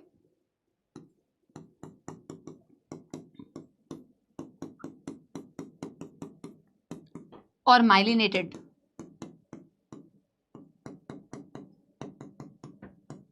अनमाइलिनेटेड क्योंकि तुम ऑलरेडी लिख चुके हो तो तुम्हें बेटा लिखने की जरूरत नहीं है, तुम्हें यहां पे स्लोअर कंडक्शन दिखती है, क्योंकि तुम्हें पोलैरिटी को थ्रू आउट द लेंथ बेटा चेंज करते रहना पड़ेगा। स्लोअर कंडक्शन होती है, change polarity through out the axonal length. लेकिन सपोलो यहां पे क्या करना पड़ रहा है ना, यहां सॉल्टेटरी या जंपिंग कंडक्शन, सॉल्टेटरी यानी कि जंपिंग ही होता है, इसका मतलब jumping conduction only across nodes of Ranvier, only across nodes of Ranvier where free conduction is possible, जहां फ्री कंडक्शन पॉसिबल है, where free conduction is possible, ठीक है ना। और इसीलिए यहां पे होता है बेटा फास्टर कंडक्शन। और बस इतना ही लिखना है। और मैं थोड़ा सा तुम्हें ना इसका एक छोटा सा साइड में एक इतना सा इत्तू सा एक डायग्राम बना के बता देती हूँ कि मान ले बेटा ये था तेरा न्यूरॉन और ये थी माइलिन शीट, है ना। तो तुम जंपिंग कंडक्शन क्या करते हो, मान लो अभी बेटा मैं पोटेंशियल तो तुम ऐसे ही समझ लो, मैं चार्जेस चेंज नहीं कर रही, मैं सिर्फ ये दिखाना चाह रही हूँ कि मैम यहाँ पे ना एक्चुअल में ये वाली चीज होती है कि सिर्फ नोट्स ऑफ रैनवियर से नोट्स ऑफ रैनवियर, सिर्फ नोट्स ऑफ रैनवियर से नोट्स ऑफ रैनवियर। कंसेप्ट वही है बेटा जो आपने यहाँ पे पढ़ा, कंसेप्ट वही है, बस यहाँ पे जंपिंग कंडक्शन होगी, ठीक है ना। आप इसे पहले डन कीजिए, फिर हम पहले बेटा अभी तो बाकी है पिक्चर में, बाकी है मेरे दोस्त, क्योंकि मेरे दोस्त सबसे पहले हमें एनसीईआरटी पढ़नी पड़ेगी, तभी तो आपको लगेगा कि वाह वाह ताज, नहीं भाई वाह मैम, तभी तो बेटा तुम्हें एनसीईआरटी की लाइन समझ में आएगी कि जो हमने पढ़ा वो एनसीईआरटी से कितना रेलेवेंट है। और फिर हमें एक एनिमेशन देखनी है, ठीक है ना। पहले आप इसे कर लो, take 2 minutes time, do it, ठीक है ना।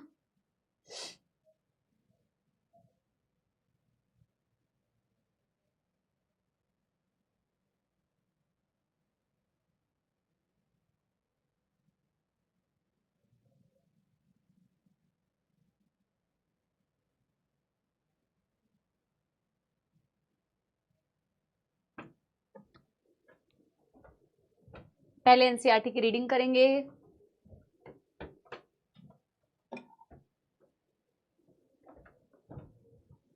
कर लिया क्या आप लोगों ने, कर लिया बेटा, very good Kritika, Hasbiya, Sagar, Juhi, Ruchika, Sania, Babita, Deepak, Asif, very good very good very good, so far good, literally ma'am मजा आ गया, बहुत अच्छी बात है बेटा, बहुत अच्छी बात है, थैंक्स अ लॉट। चार्जेस मैंने बदले नहीं, अब देखो तूने वही वाली, मैंने चार्जेस नहीं बदले क्योंकि वही वाला कॉन्सेप्ट है बेटा, मैंने बदले नहीं है, जस्ट तुझे दिखा दिया है कि ऐसे ऐसे करके बेटा मूवमेंट होगी, ठीक है ना। अब मैं बेटा यहाँ पॉजिटिव करूंगी, फिर यहाँ मूव करूंगी, फिर यहाँ पे भी तो पॉजिटिव करना पड़ेगा ना यहाँ मूव करने के लिए। तुम मुद्दा समझ जाओ, कहने का मतलब क्या है ना। जो मेरा मुद्दा है वो तुम समझ गए होगे, ठीक है ना, इसीलिए तो लाइव क्लास में बता दे रही हूं। अब एनसीईआरटी को पहले मैं रीड कराऊंगी, एवरीबडी फुल अटेंशन, सारे बच्चों का फुल अटेंशन चाहिए क्योंकि NCERT is very very important, ठीक है ना। देखो, न्यूरॉन्स आर एक्साइटेबल सेल्स, आपको ये मैंने असर्शन रीजन में भी कराया था, why they are excitable cells, because बेटा उनमें एक पोलराइज स्टेट एग्जिस्ट करता है, अगर वो पोलराइज स्टेट एग्जिस्ट नहीं करता तो एक्साइटेबल नहीं होती। तो असर्शन रीजन बन जाएगा ना डायरेक्ट कि ma'am yes neurons are excitable because their membranes are in a polarize state. Do you know why the membrane of a neuron is polarized? Now you all know snakes. You all know it. Different type of ion channels are present on the neural membrane. These ion channels are selectively permeable to different type of ions. Different type of ion channels. Sodium leaky channels, potassium leaky channels, voltage gated channels. तो अलग अलग बेटा ion channels होते हैं जो selectively, कोई sodium के लिए परमिएबल है, कोई पोटेशियम के लिए परमिएबल है। When a neuron is not conducting any impulse, उसके अक्रॉस कोई इंपल्स कंडक्शन नहीं हो रही है, मतलब कि वो आराम कर रहा है, resting state, axonal membrane is comparatively more permeable to potassium, nearly impermeable to sodium ion, बता चुकी हूं। And similarly the membrane is impermeable to the negatively charge proteins in the axoplasm, जो एक्सोप्लाज्म में भर भर के नेगेटिवली चार्ज प्रोटीन्स है उनके लिए भी नियरली इम्परमिएबल है, ये भी बता चुकी हूं। कॉन्सिक्वेंटली जिसकी वजह से axoplasm inside the axon contain high amount of potassium and negatively charge proteins and low concentration of sodium ion, exactly उल्टा होता है ईसीएफ में। बोला इसी रीजन से एक्सोप्लाज्म के अंदर पोटेशियम ज्यादा होते हैं, नेगेटिवली चार्ज प्रोटीन ज्यादा होते हैं, सोडियम कम होते हैं, विपरीत होता है ईसीएफ के लिए। In contrast the fluid outside the axon contain low concentration of sodium, high concentration of low concentration of potassium, high concentration of sodium and thus form a concentration gradient, जिसको maintain करेगी कौन, sodium potassium active pump. वो हमेशा ये ensure करेगी कि बाहर sodium ज्यादा रहे, अंदर पोटेशियम ज्यादा रहे। 3 सोडियम को बाहर फेंक रही है, 2 पोटेशियम को अंदर लेके आ रही है, very important statement. These ionic gradient across the resting membrane are maintained by the active transport of sodium potassium active pump that transports that transports 3 sodium outward, 2 potassium into the cell. As a result, outer surface of axonal membrane has a positive charge while the inner surface becomes negatively charged and therefore is said to be polarized. Resting या फिर polarized. The electric potential difference across resting membrane is called as resting potential. Guys मतलब मेरे snakes, देखा क्या लिखा हुआ है कि यही जो potential difference है actual में, the electric potential difference across the resting membrane या plasma membrane, इसको रेस्टिंग पोटेंशियल कहा जाता है, जो पोटेंशियल डिफरेंस होता है. You might be curious to know about the mechanism of generation of impulse and conduction along the axon. कैसे होता है जनरेट और कैसे वो कंडक्ट होता है एक्सॉन के अलोंग.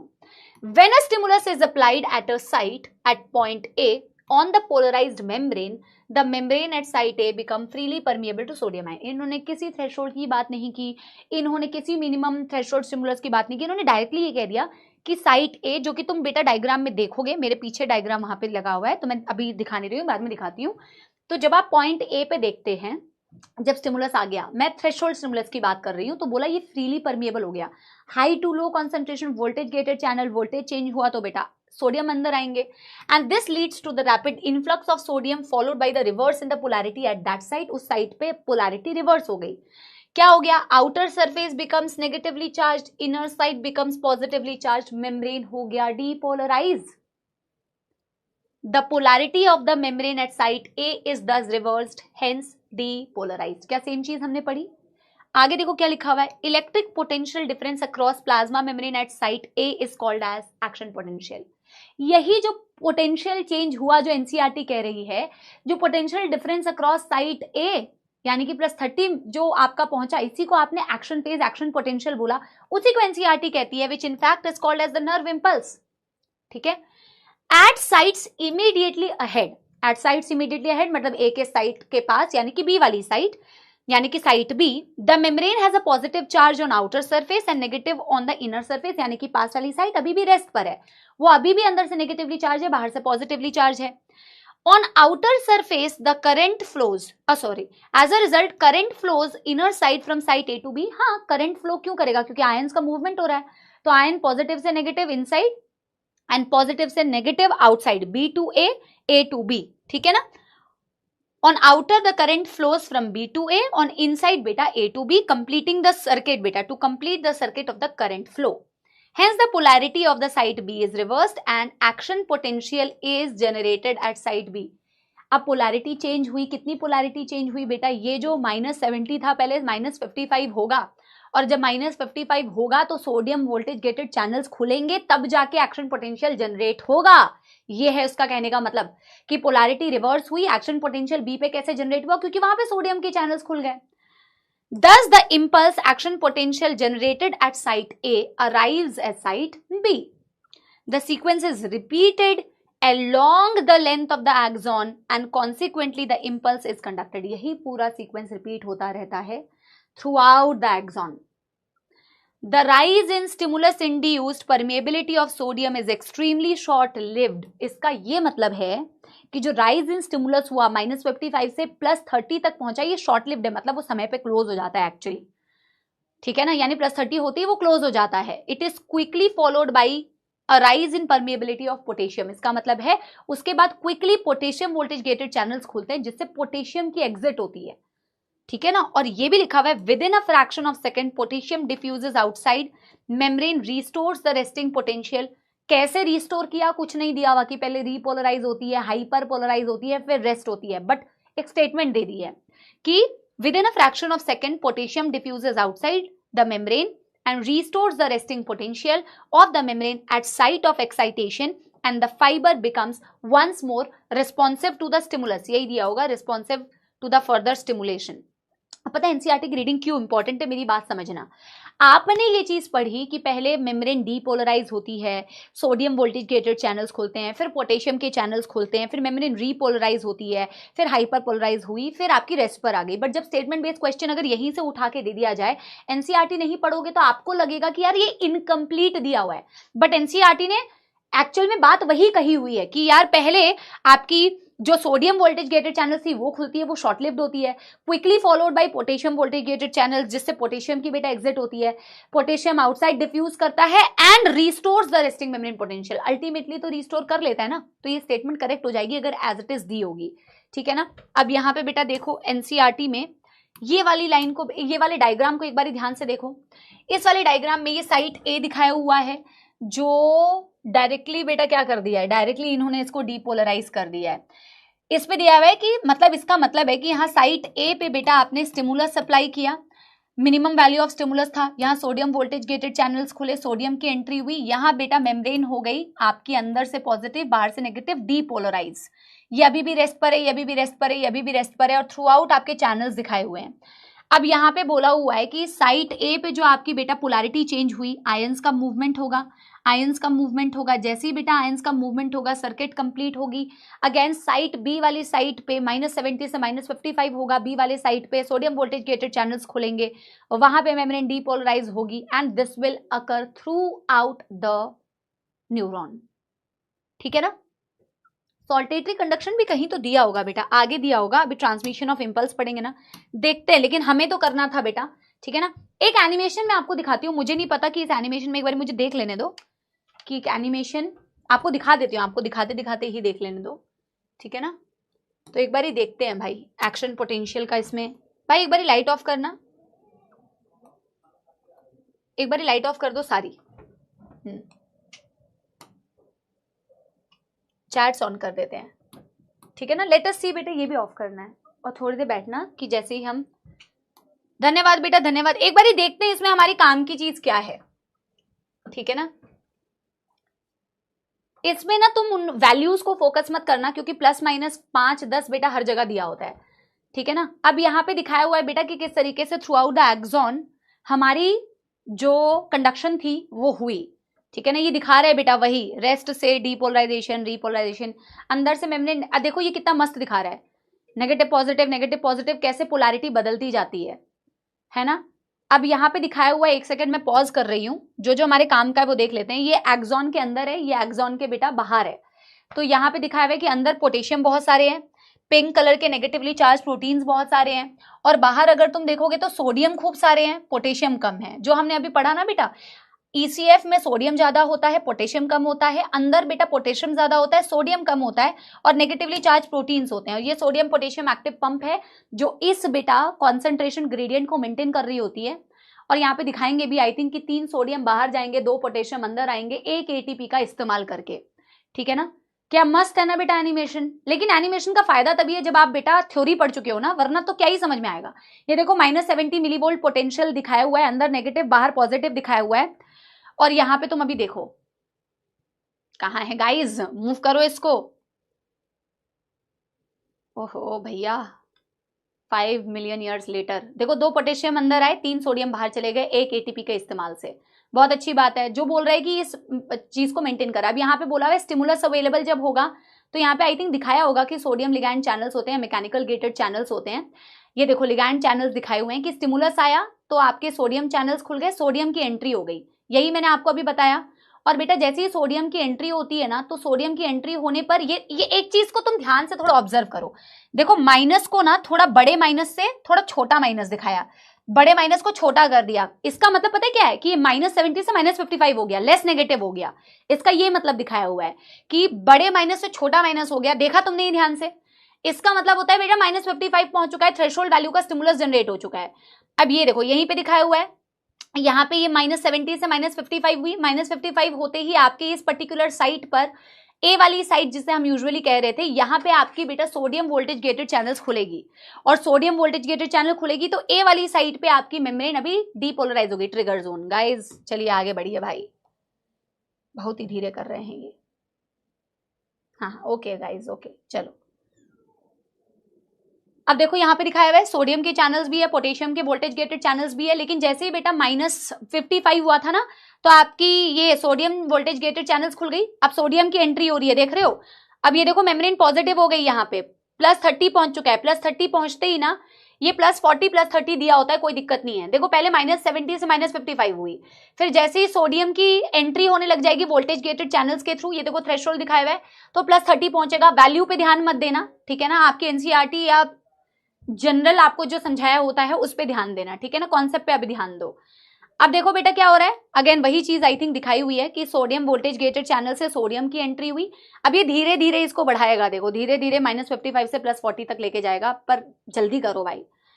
ये सोडियम अंदर आए तो थोड़ा ऊपर जाएगा अभी वो ग्राफ, देखो अभी नेगेटिव कम होता जा रहा है, फिर सोडियम अंदर आएंगे फिर ग्राफ ऊपर जाएगा, ये नेगेटिव और कम हो जाएगा, फिर सोडियम अंदर आएंगे ग्राफ ऊपर जाएगा, फिर ये पॉजिटिव हो जाएगा। बेटा जल्दी करो, ठीक है। तो एनिमेशन में देखने से ये है कि आपको लगेगा ओ माय गॉड ऐसा ही तो हमने पढ़ा था, पढ़ा तुमने वही था भाई, कुछ अलग नहीं पढ़ा है। अभी देखो हो गई डीपोलराइज, अभी ढक्कन बंद हो जाएंगे, ढक्कन बंद हो जाएंगे क्योंकि जैसे +30 पहुंच जाती है ना, उस वैल्यू को ध्यान मत दो।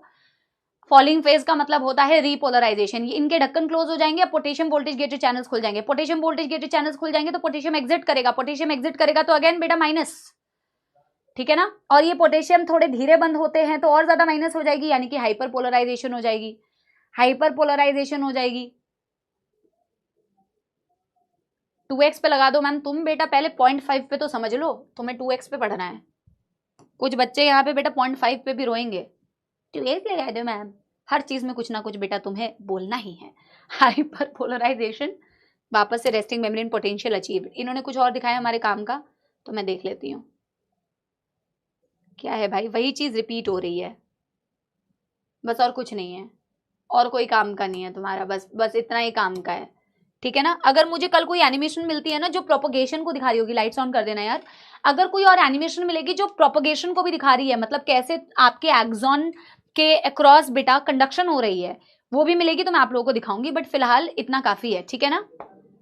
यस एवरीबॉडी, ठीक है ना। अब बेटा अगेन चैट्स ऑफ, ठीक है ना। चलिए अब हम पढ़ते हैं बेटा transmission of impulse. Transmission of impulse again आपको ऑलरेडी बहुत कुछ आता है इसके बारे में, बताओ कहां पढ़ा है तुमने, लोकोमोशन एंड मूवमेंट में।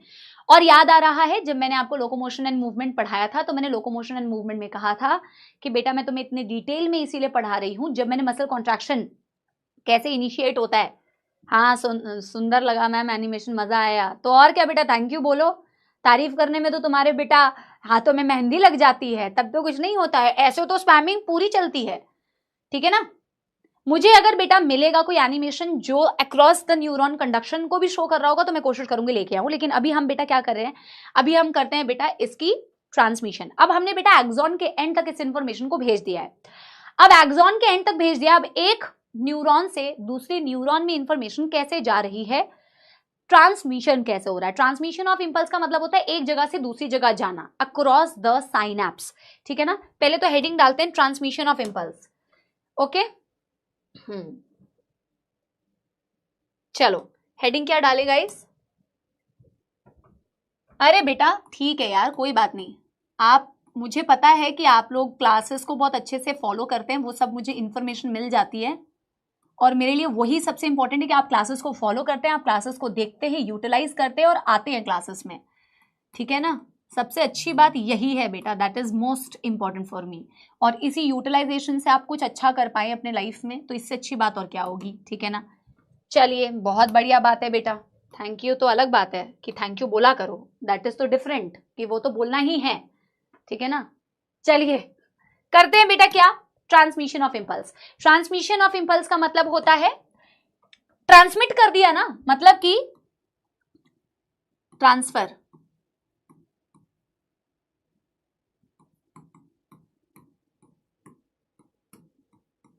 इंपल्स या इंफॉर्मेशन कह लो actually, from one neuron to another, information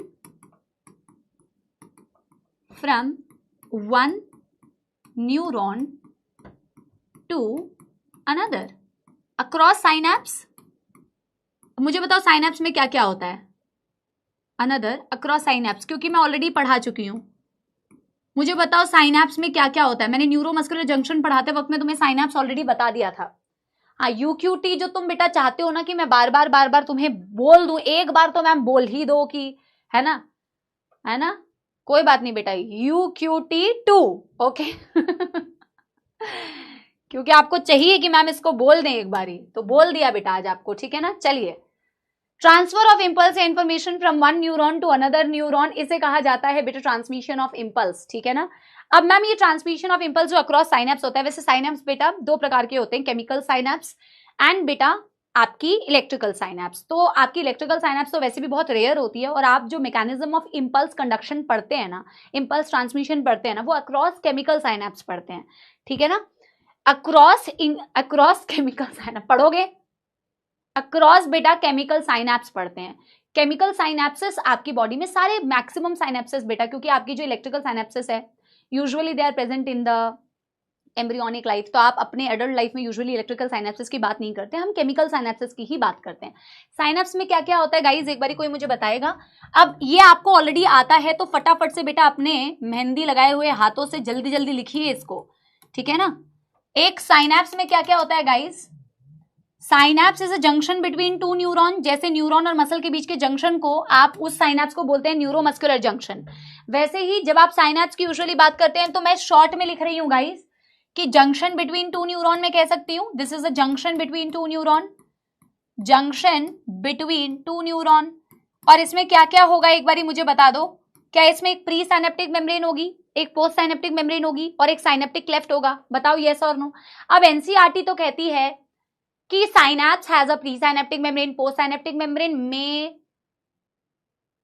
may or may not have, हाँ एनसीईआरटी ने ये किया हुआ है कि may or may not have a synaptic cleft.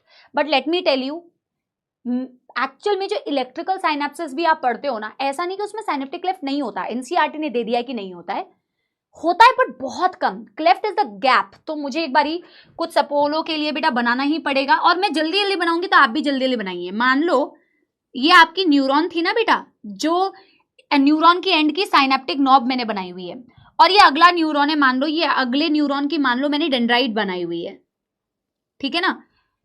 ये न्यूरॉन नंबर 1 है, ये न्यूरॉन नंबर 2 है। तुम यहीं पे तो बेटा इंपल्स को कैरी करके लेके आ रहे थे ना, इंपल्स को कैरी करके लेके आ रहे थे, और यहाँ पे आपकी साइनेप्टिक वेसिकल्स थी ना, और आपकी साइनेप्टिक वेसिकल्स के अंदर बेटा केमिकल्स थे जिन्हें आप न्यूरोट्रांसमीटर्स कह रहे थे, है ना। और अभी देखो आपको आज जो मैंने आपको वो पढ़ाया ना कि इनिशियल स्टिमुलस कैसे जनरेट होता है, उसका कॉन्सेप्ट यहाँ पे भी यूज होगा। अब ये जो है आपकी बेटा ये न्यूरोट्रांसमीटर्स है गाइस, सपोलो बताओ येस और नो। ये न्यूरोट्रांसमीटर्स अलग अलग तरीके की होती है, एक्साइटेटरी भी होती है, इनहिबिटरी टाइप ऑफ न्यूरोट्रांसमीटर्स भी होती है। मुझे ये बता दो बेटा, पूरा प्रोसेस आप पढ़ चुके हो तो फटाफट से आप लिखेंगे सारी चीजें। अभी जो ये मैं पढ़ाऊंगी ये आपको ऑलरेडी आता है। आप इंपल्स को यहां तक एक्सॉन एंड तक ट्रैवल करा के लेके आते हैं, फिर होता क्या है सपोलो, याद करो, वही प्रोसेस मैं तुम्हें पढ़ाऊंगी। कैल्शियम के चैनल्स खुलते हैं प्री साइनेप्टिक मेम्ब्रेन में, खोलो एक बारी अपनी बेटा वो मोटर न्यूरॉन से, जो मैंने आपकी मसल्स में कॉन्ट्रैक्शन के लिए कैसे इंफॉर्मेशन आती है वो पढ़ाया था। कैल्शियम के चैनल से कैल्शियम एंट्री होती है, कैल्शियम आपके साइनेप्टिक वेसिकल्स की फ्यूजन कराता है प्री साइनेप्टिक मेम्ब्रेन से, आपके गैप के अंदर केमिकल्स रिलीज होते हैं, वहां पे तुमने एसिटाइलकोलिन पढ़ा हुआ था, वो पोस्ट साइनेप्टिक मेम्ब्रेन में मौजूद अपने बेटा रिसेप्टर से बाइंड करते हैं, एक्शन पोटेंशियल जनरेट होता है। बताओ येस और नो। ऑलरेडी याद है ना तुम लोग को, यही तो लिखना है बेटा। यहाँ पे transmission of impulse across a chemical synapse दिखाया हुआ है। केमिकल साइनेप्स का बेसिकली मतलब क्या है पता है, कि केमिकल्स का इस्तेमाल कर रहे हो। यहाँ पे किस केमिकल का इस्तेमाल कर रहे हो पता है। मैं केमिकल बोलती हूँ तो मुझे क्या याद आता है, केमिकल बोलती हूँ तो मुझे केमिकल एक्स याद आता है। अब बोलोगे केमिकल एक्स क्या होता है बेटा, एक्स का मतलब ये वाला एक्स नहीं है, वो तो बहुत तगड़े केमिकल्स होते हैं, लेकिन बेटा मैं यहाँ पे इस एक्स केमिकल की बात कर रही हूँ। ये ना एक वो आता था, एक कार्टून आता था, जो कार्टून था पावरपफ गर्ल्स पावरपफ गर्ल्स करके आता था, पता नहीं तुम लोगों ने देखा है कि नहीं। तो उसमें जो उनका जो जिसने उन पावरपफ गर्ल्स को बनाया होता है ना, तो उसमें एक पता नहीं इंट्रोडक्शन के वक्त में बोलता है, और इनसे गिर गया केमिकल एक्स और पैदा हो गई बटरकप और बबल्स, और एक थी ब्लॉसम। पता नहीं तुम लोग देखा है कि नहीं। उस कार्टून के ना इनिशियल पार्ट में वो जो बना रहा होता है ना उसको प्रोफेसर, तो प्रोफेसर से एक गिर जाता है केमिकल एक्स। एनीवे ठीक है ना, वापस इस टॉपिक पे हो गए। आधे बच्चे कहेंगे कौन सा कार्टून की बात कर रही है मैम, ठीक है ना बेटा, तुम ही कार्टून हो, तुमने अगर ये कार्टून नहीं देखा है तो। अब यहाँ पे देखो बेटा, मैं बात कर रही हूँ ये न्यूरॉन नंबर 1, ये न्यूरॉन नंबर 1 था। तो न्यूरॉन नंबर 1 की ये जो मेम्ब्रेन होती है इसे कहते हैं बेटा हम प्री साइनेप्टिक मेम्ब्रेन, ऑलरेडी कर चुके हो, इसे कहते हैं प्री साइनेप्टिक मेम्ब्रेन, ठीक है ना।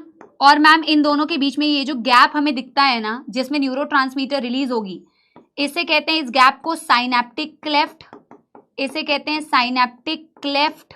क्लेफ्ट का मतलब होता है द गैप, और जो बेटा इंफॉर्मेशन को रिसीव करेगी उसे कहा जाता है पोस्ट साइनेप्टिक मेम्ब्रेन। देखा है तुम लोगों ने? हाँ बेटा, अब बेटा दुख की बात क्या ही बताऊं, कुछ देखने का टाइम ही नहीं मिलता यार। पोस्ट साइनेप्टिक मेम्ब्रेन, भाई क्या टाइम था यार, तुम्हें भी नहीं मिलता है, मैं समझ पा रही हूँ, अपनी तो क्या ही बात करूं, तुम भी बेटा इसी लूप में हो, मैं समझ पा रही हूँ। खैर दुख की बातें नहीं करेंगे, पढ़ाई कर रहे हैं बेटा, तुम्हें इमोशनल नहीं करना है, ठीक है ना, पढ़ाई करो। Synaptic cleft, pre synaptic membrane, this is post synaptic membrane. इन तीनों ने मिलकर बेटा क्या बनाया? इन तीनों ने मिलकर बनाया साइनैप्स को, दिस इज साइनैप्स, ठीक है ना। इन तीनों ने मिलकर बेटा क्या बनाया? साइनैप्स। अब एनसीईआरटी ने पता क्या लिखा है? एनसीईआरटी ने लिखा है साइनेप्टिक क्लेफ्ट में बी प्रेजेंट और मे नॉट बी प्रेजेंट, ठीक है ना। मे not be present in case of electrical synapse actually होता है एज पर एनसीईआरटी की। इलेक्ट्रिकल साइनैप्सेस जो दो न्यूरॉन के बीच में होते हैं ना, वो बिल्कुल बेटा एक दूसरे से चिपके हुए होते हैं, फ्यूज्ड होते हैं, गैप जंक्शन से उनका साइटोप्लाज्मिक कनेक्शन होता है, तो इसीलिए उनमें साइनेप्टिक क्लेफ्ट नहीं है as per NCERT, but actual में बहुत कम गैप होता है compared to chemical synapse, but जो एनसीईआरटी कहती है हमें वही करना है बेटा, ठीक है ना। तो हम एनसीईआरटी के अकॉर्डिंग लिखेंगे जंक्शन बिटवीन टू न्यूरॉन्स। इसमें क्या क्या है ये तो आप देख चुके हो, बट एक बहुत इंपॉर्टेंट एनसीईआरटी की लाइन कि synaptic cleft may or may not be present, cleft may or may not be present as पर NCERT, may or may not be present. सब बोलो एवरीबॉडी, सो तो नहीं गए हो? May be present chemical synapsis की बात कर रहा है। जो अभी मैं बताऊंगी क्या होते हैं ये केमिकल साइनेप्स, जो पहली बार पढ़ रहे हैं वो घबराओ मत कि मैम ने ये बताया नहीं है, अभी बताऊंगी। मे नॉट मतलब बेटा ये इलेक्ट्रिकल साइनेप्सिस की बात कर रहा है, okay. It is talking about electrical synapse, okay, yes.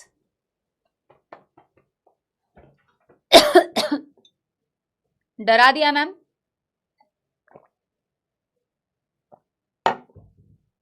अरे बेटा ऑफलाइन में क्या पता है, सॉरी ऑनलाइन में बैठ के बेटा लेटे पड़े हो, बीच बीच में डरा देना चाहिए।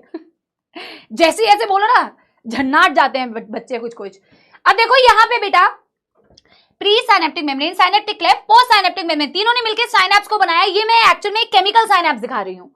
केमिकल साइनैप्सिस का मतलब होता है जहां न्यूरोट्रांसमीटर्स नाम के केमिकल्स का इन्वॉल्वमेंट होता है for the transmission of the impulse.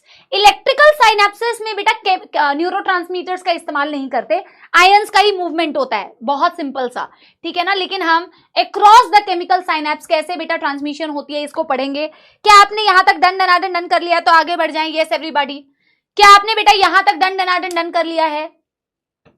Yes everybody, कर ले बेटा जी, यस।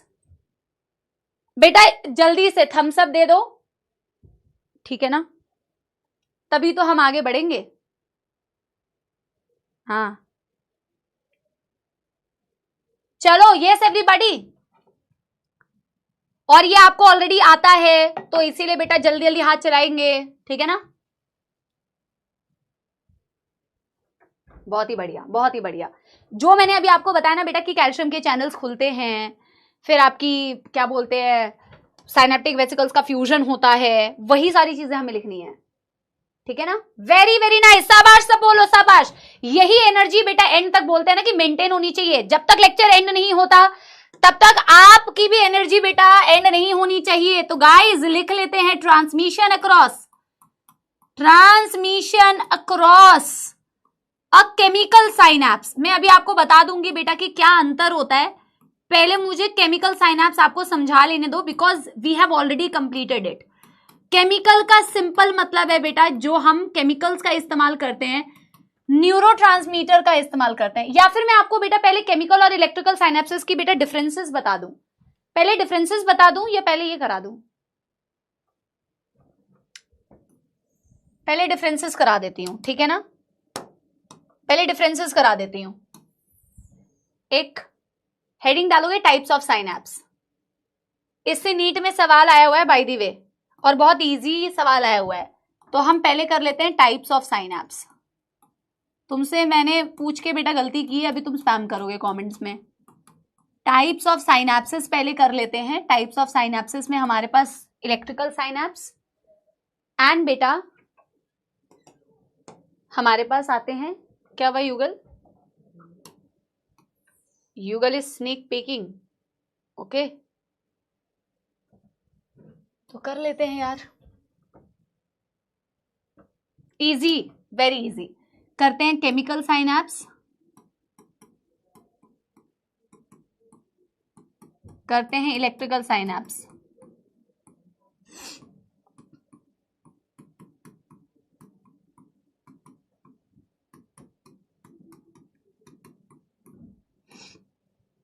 ठीक है ना, हेडिंग है टाइप्स ऑफ साइनैप्सेस। ठीक है, लिख लिया था। कुछ हरकतें स्टूडेंट्स की ना बिल्कुल पेटेंट होती है, स्टूडेंट्स वाली हरकतें, और उसमें से एक हरकत है ये, गलती से भी अगर कुछ लिख लिया था मैम, झरना बहाने लगेंगे अभी रोने का, लिख लिया था मैम। ऐसे तो पूरी कॉपी में खिचड़ी पकी होगी पीछे, लेकिन ये लाइन कैसे आपने काट दी मैम, हाउ डेयर यू। लिखो चुपचाप से। केमिकल साइनैप्सेस में बेटा of course we talk about, देखो transmission with the help of, transmission मतलब जो एक इंफॉर्मेशन का पास होता है, का हिंदी बोली मैंने, transmission of impulse with the help of neurotransmitters, impulse with the help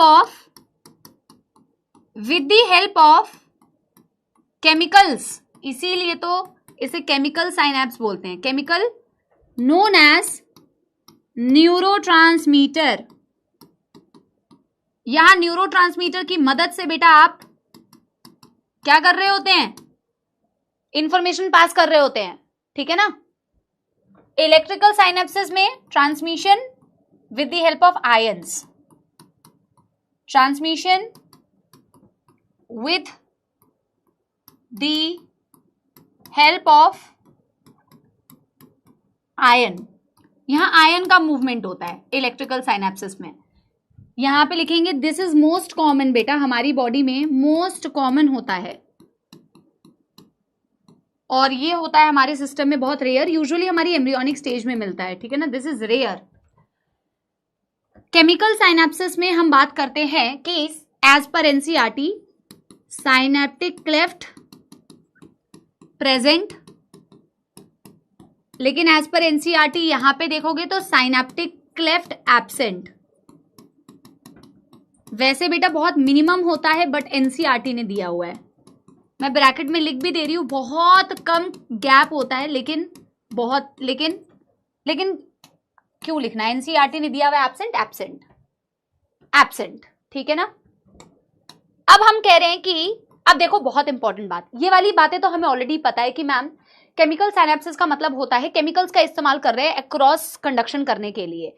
electrical साइनैप्सेस में आयन का मूवमेंट करते हैं, ये ज्यादा कॉमन होती है, ये रेयर होती है, इसमें गैप होता है, इसमें गैप नहीं होता। एक्चुअल में ना बेटा एक पॉइंट बहुत इंपॉर्टेंट, देखो केमिकल साइनैप्सेस में हमेशा यूनिडायरेक्शनल ही करंट का फ्लो होता है। यूनिडायरेक्शनल करंट का फ्लो होगा मतलब एक एक्सॉन से, न्यूरोट्रांसमीटर्स कहाँ है बेटा, न्यूरोट्रांसमीटर एक्सॉन एंड पर है, एक्सॉन टर्मिनल पे है।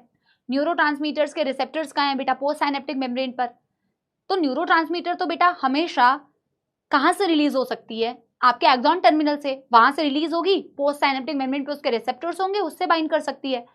यहां हमेशा सेल, अगर आपने सेल बॉडी से शुरू किया, एक्सॉन से शुरू किया, एक्सॉन टर्मिनल से ही केमिकल्स रिलीज हो सकते हैं, क्योंकि वहीं पे न्यूरोट्रांसमीटर्स है और उसके रिसेप्टर्स पोस्ट साइनेप्टिक मेम्ब्रेन पे। यूनिडायरेक्शनल फ्लो होता है हमेशा इन केस ऑफ बेटा केमिकल साइनैप्सेस। लेकिन इलेक्ट्रिकल साइनैप्सेस में ना न्यूरोट्रांसमीटर्स की जरूरत नहीं है आपको बेटा कंडक्शन के, ट्रांसमिशन के लिए। अभी देखो अगर आप डायग्रामेटिकली देखो तो तुमने डायग्रामेटिकली बेटा क्या पढ़ा यहाँ पे कि ये आपके एक्सॉन टर्मिनल थी, इसके अंदर बेटा आपके न्यूरोट्रांसमीटर्स भरे हुए थे। यही न्यूरोट्रांसमीटर्स अपोलो क्या करते हैं, ये न्यूरोट्रांसमीटर्स तुम्हारी प्री साइनेप्टिक मेम्ब्रेन से रिलीज होते हैं और पोस्ट साइनेप्टिक मेम्ब्रेन पे जाते हैं। पोस्ट साइनेप्टिक मेम्ब्रेन पे इसके रिसेप्टर्स होते हैं, बाइंड करते हैं और ट्रांसमिशन होता है। हमेशा बेटा ये इंफॉर्मेशन इसी डायरेक्शन में होगी, always in this direction, always unidirectional flow. बताओ, ऑलवेज यूनिडायरेक्शनल यूनिडायरेक्शनल फ्लो, एक बहुत इंपॉर्टेंट बात बता रही हूं बेटा, प्लीज अटेंशन से सुनिए, बहुत एक इंपॉर्टेंट लाइन जिससे स्टेटमेंट बेस्ड क्वेश्चन बनता है। लेकिन जब तुम इलेक्ट्रिकल साइनेप्सिस की बात करते हो ना बेटा, और एक चीज बता दूं, इलेक्ट्रिकल साइनेप्सिस में कहते हैं कि there are gap junctions. Gap junctions क्या कहते हैं बेटा? गैप जंक्शंस क्या करते हैं? Gap junctions are the protein channels जो दो सेल्स की साइटोप्लाज्म को कनेक्ट कर रहे होते हैं ताकि आयंस का फ्लो हो सके। याद है फर्स्ट चैप्टर में पढ़ा था। अगर मैं कह रही हूं बेटा कि यहां पे एज पर ये कि आपके पास बेटा एक तो वो नहीं है, क्लेफ्ट नहीं है, आपने ये बना दिया, और दूसरा आपने ये कहा कि यहां पे आपके पास गैप जंक्शंस है गाइस, यहां गैप जंक्शंस है। यहां आप बेटा ये नहीं कह रहे कि न्यूरोट्रांसमीटर्स के थ्रू कम्युनिकेशन हो रहा है, यहां आप कह रहे हैं आयन का मूवमेंट हो रहा है जिसके थ्रू एक्चुअल में कम्युनिकेशन हो रहा है। तो बेटा जी आयन का फ्लो तो बेटा यहां से भी यहां हो सकता है, बताओ यस और नो? यहां से यहां भी आयन मूव कर सकती है, आयन यहां से यहां भी मूव कर सकती है, बाई डायरेक्शनल कंडक्शन हो सकता है, बाई डायरेक्शनल इंफॉर्मेशन ट्रांसफर हो सकती है। लेकिन यहां पे बेटा always unidirectional flow, by directional flow, क्योंकि आयन का मूवमेंट बेटा ए से बी से ए भी हो सकता है। एंड एनसीईआरटी पता है क्या कहती है? The transmission of information across electrical synapse is very similar to the conduction of impulse across a single axon. ये जो इतनी अंग्रेजी बोली है ना, इसका मतलब समझो। एनसीईआरटी कहती है the transmission of impulse across electrical synapse is very similar to conduction of impulse across a single axon. एक सिंगल एक्सॉन में जो कंडक्शन करते हो, मतलब एकदम ए से लेके एक्सॉन टर्मिनल तक लेके जाते हो, कैसे लेके जाते हो? आयन का ही तो फ्लो कराते हो ना बेटा, ए से बी, फिर बाहर बी से ए, फिर बी से सी एंड सी से डी, डी से आयन का ही तो मूवमेंट करा रहे हो। तो एनसीईआरटी कहती है जैसे आयनिक मूवमेंट की हेल्प से तुम एक सिंगल एक्सॉन के अराउंड कंडक्शन करते हो ना, बिल्कुल वैसा ही एक्चुअल में ट्रांसमिशन दिखता है, इंफॉर्मेशन पास होती है in electrical synapsis just like the conduction across a single axon. क्या आपको मेरी बात समझ में आ गई? बिकॉज यहाँ पे भी तो आयन का ही मूवमेंट कर रहे हो ना, आयन के ही मूवमेंट से तुम बेटा ट्रांसमिशन को समझते हो। यहाँ पे ट्रांसमिशन जो होती है वो केमिकल्स के रिलीज होने की वजह से होती है, लेकिन यहां आयनिक मूवमेंट से होती है। This is unidirectional, this is bidirectional, this is very similar to the conduction across a single axon, this is बेटा लिटिल स्लो क्योंकि साइनेप्टिक क्लेफ्ट है, केमिकल रिलीज होंगे, वो बाइंड होंगे, इंपल्स जनरेट होगा, इसमें समय लगता है। लेकिन जो इलेक्ट्रिकल साइनेप्सिस होते हैं they are very very fast. Yes yes yes everybody, ठीक है ना? इसको लिखें, इसको लिख लें, बस इतना ही है, इतना ही है। इसको बड़ा कैसे करेंगे? इसमें साइनेप्टिक क्लेफ्ट है तो स्लोअर कंडक्शन है,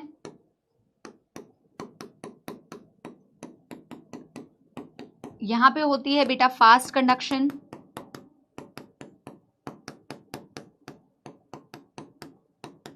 क्लेफ्ट है नहीं, गैप जंक्शंस है, कम्युनिकेशन कर रही है, ठीक है ना? यहां पे हम लिखेंगे बेटा, हाँ यहां पे हम लिखेंगे गैप जंक्शन क्रॉस, यहां हम लिखेंगे गैप जंक्शन टिक मार्क। ये हमने क्या दिखाया बेटा? आयन का flow.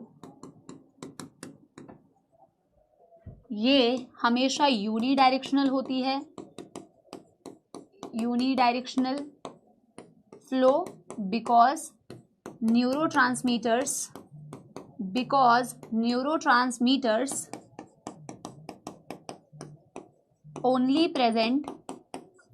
only present at axon terminal। ये बाई डायरेक्शनल फ्लो है, by directional flow as the ions can move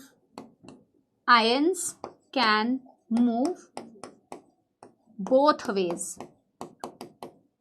दोनों डायरेक्शन में आयंस का मूवमेंट हो सकता है। ठीक है ना बेटा, फटाफट से कर लीजिए।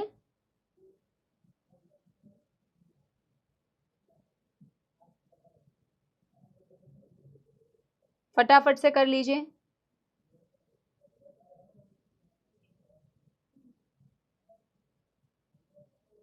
वो जो मैंने एक लाइन बताई ना बेटा कि transmission across electrical synapsis is very similar to the conduction across a single axon, वो लाइन हम लिखेंगे, वो स्टेटमेंट बेस्ड क्वेश्चन में बेटा आता है, ठीक है ना।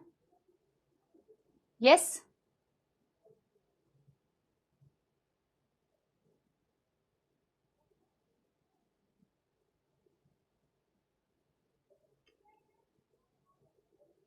हाँ हाँ, एनसीईआरटी भी रीड कराऊंगी बेटा, बिल्कुल।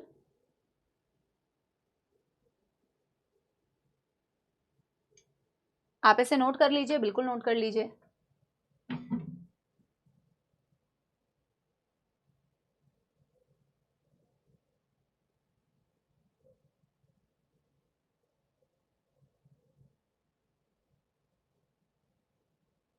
जो होमवर्क क्वेश्चंस दिए थे वो भी डिस्कस करेंगे, इसके आगे हम कल की क्लास में पढ़ेंगे, कोई दिक्कत नहीं है।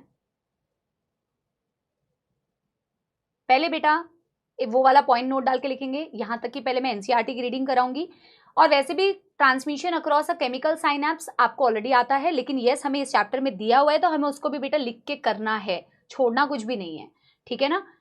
और फिर पहले क्वेश्चंस को हम एक बार कर लेंगे और फिर बेटा हम छुट्टी कर देंगे आपकी, ठीक है ना। Done everybody, done. चलिए चलिए लिखते हैं यहां पे बेटा, क्या यहां पे लिखते हैं नोट डाल के कि transmission across electrical synapse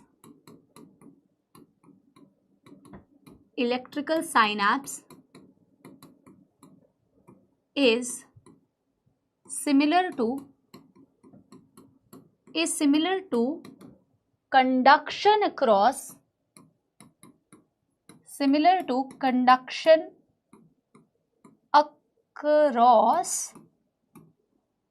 a single axon, क्योंकि वो भी आयन का फ्लो ही होता है और यहाँ पे भी आयन का मूवमेंट ही होता है, ठीक है ना। यहां तक पहले आप कीजिए, फिर एनसीईआरटी की रीडिंग कराती हूं।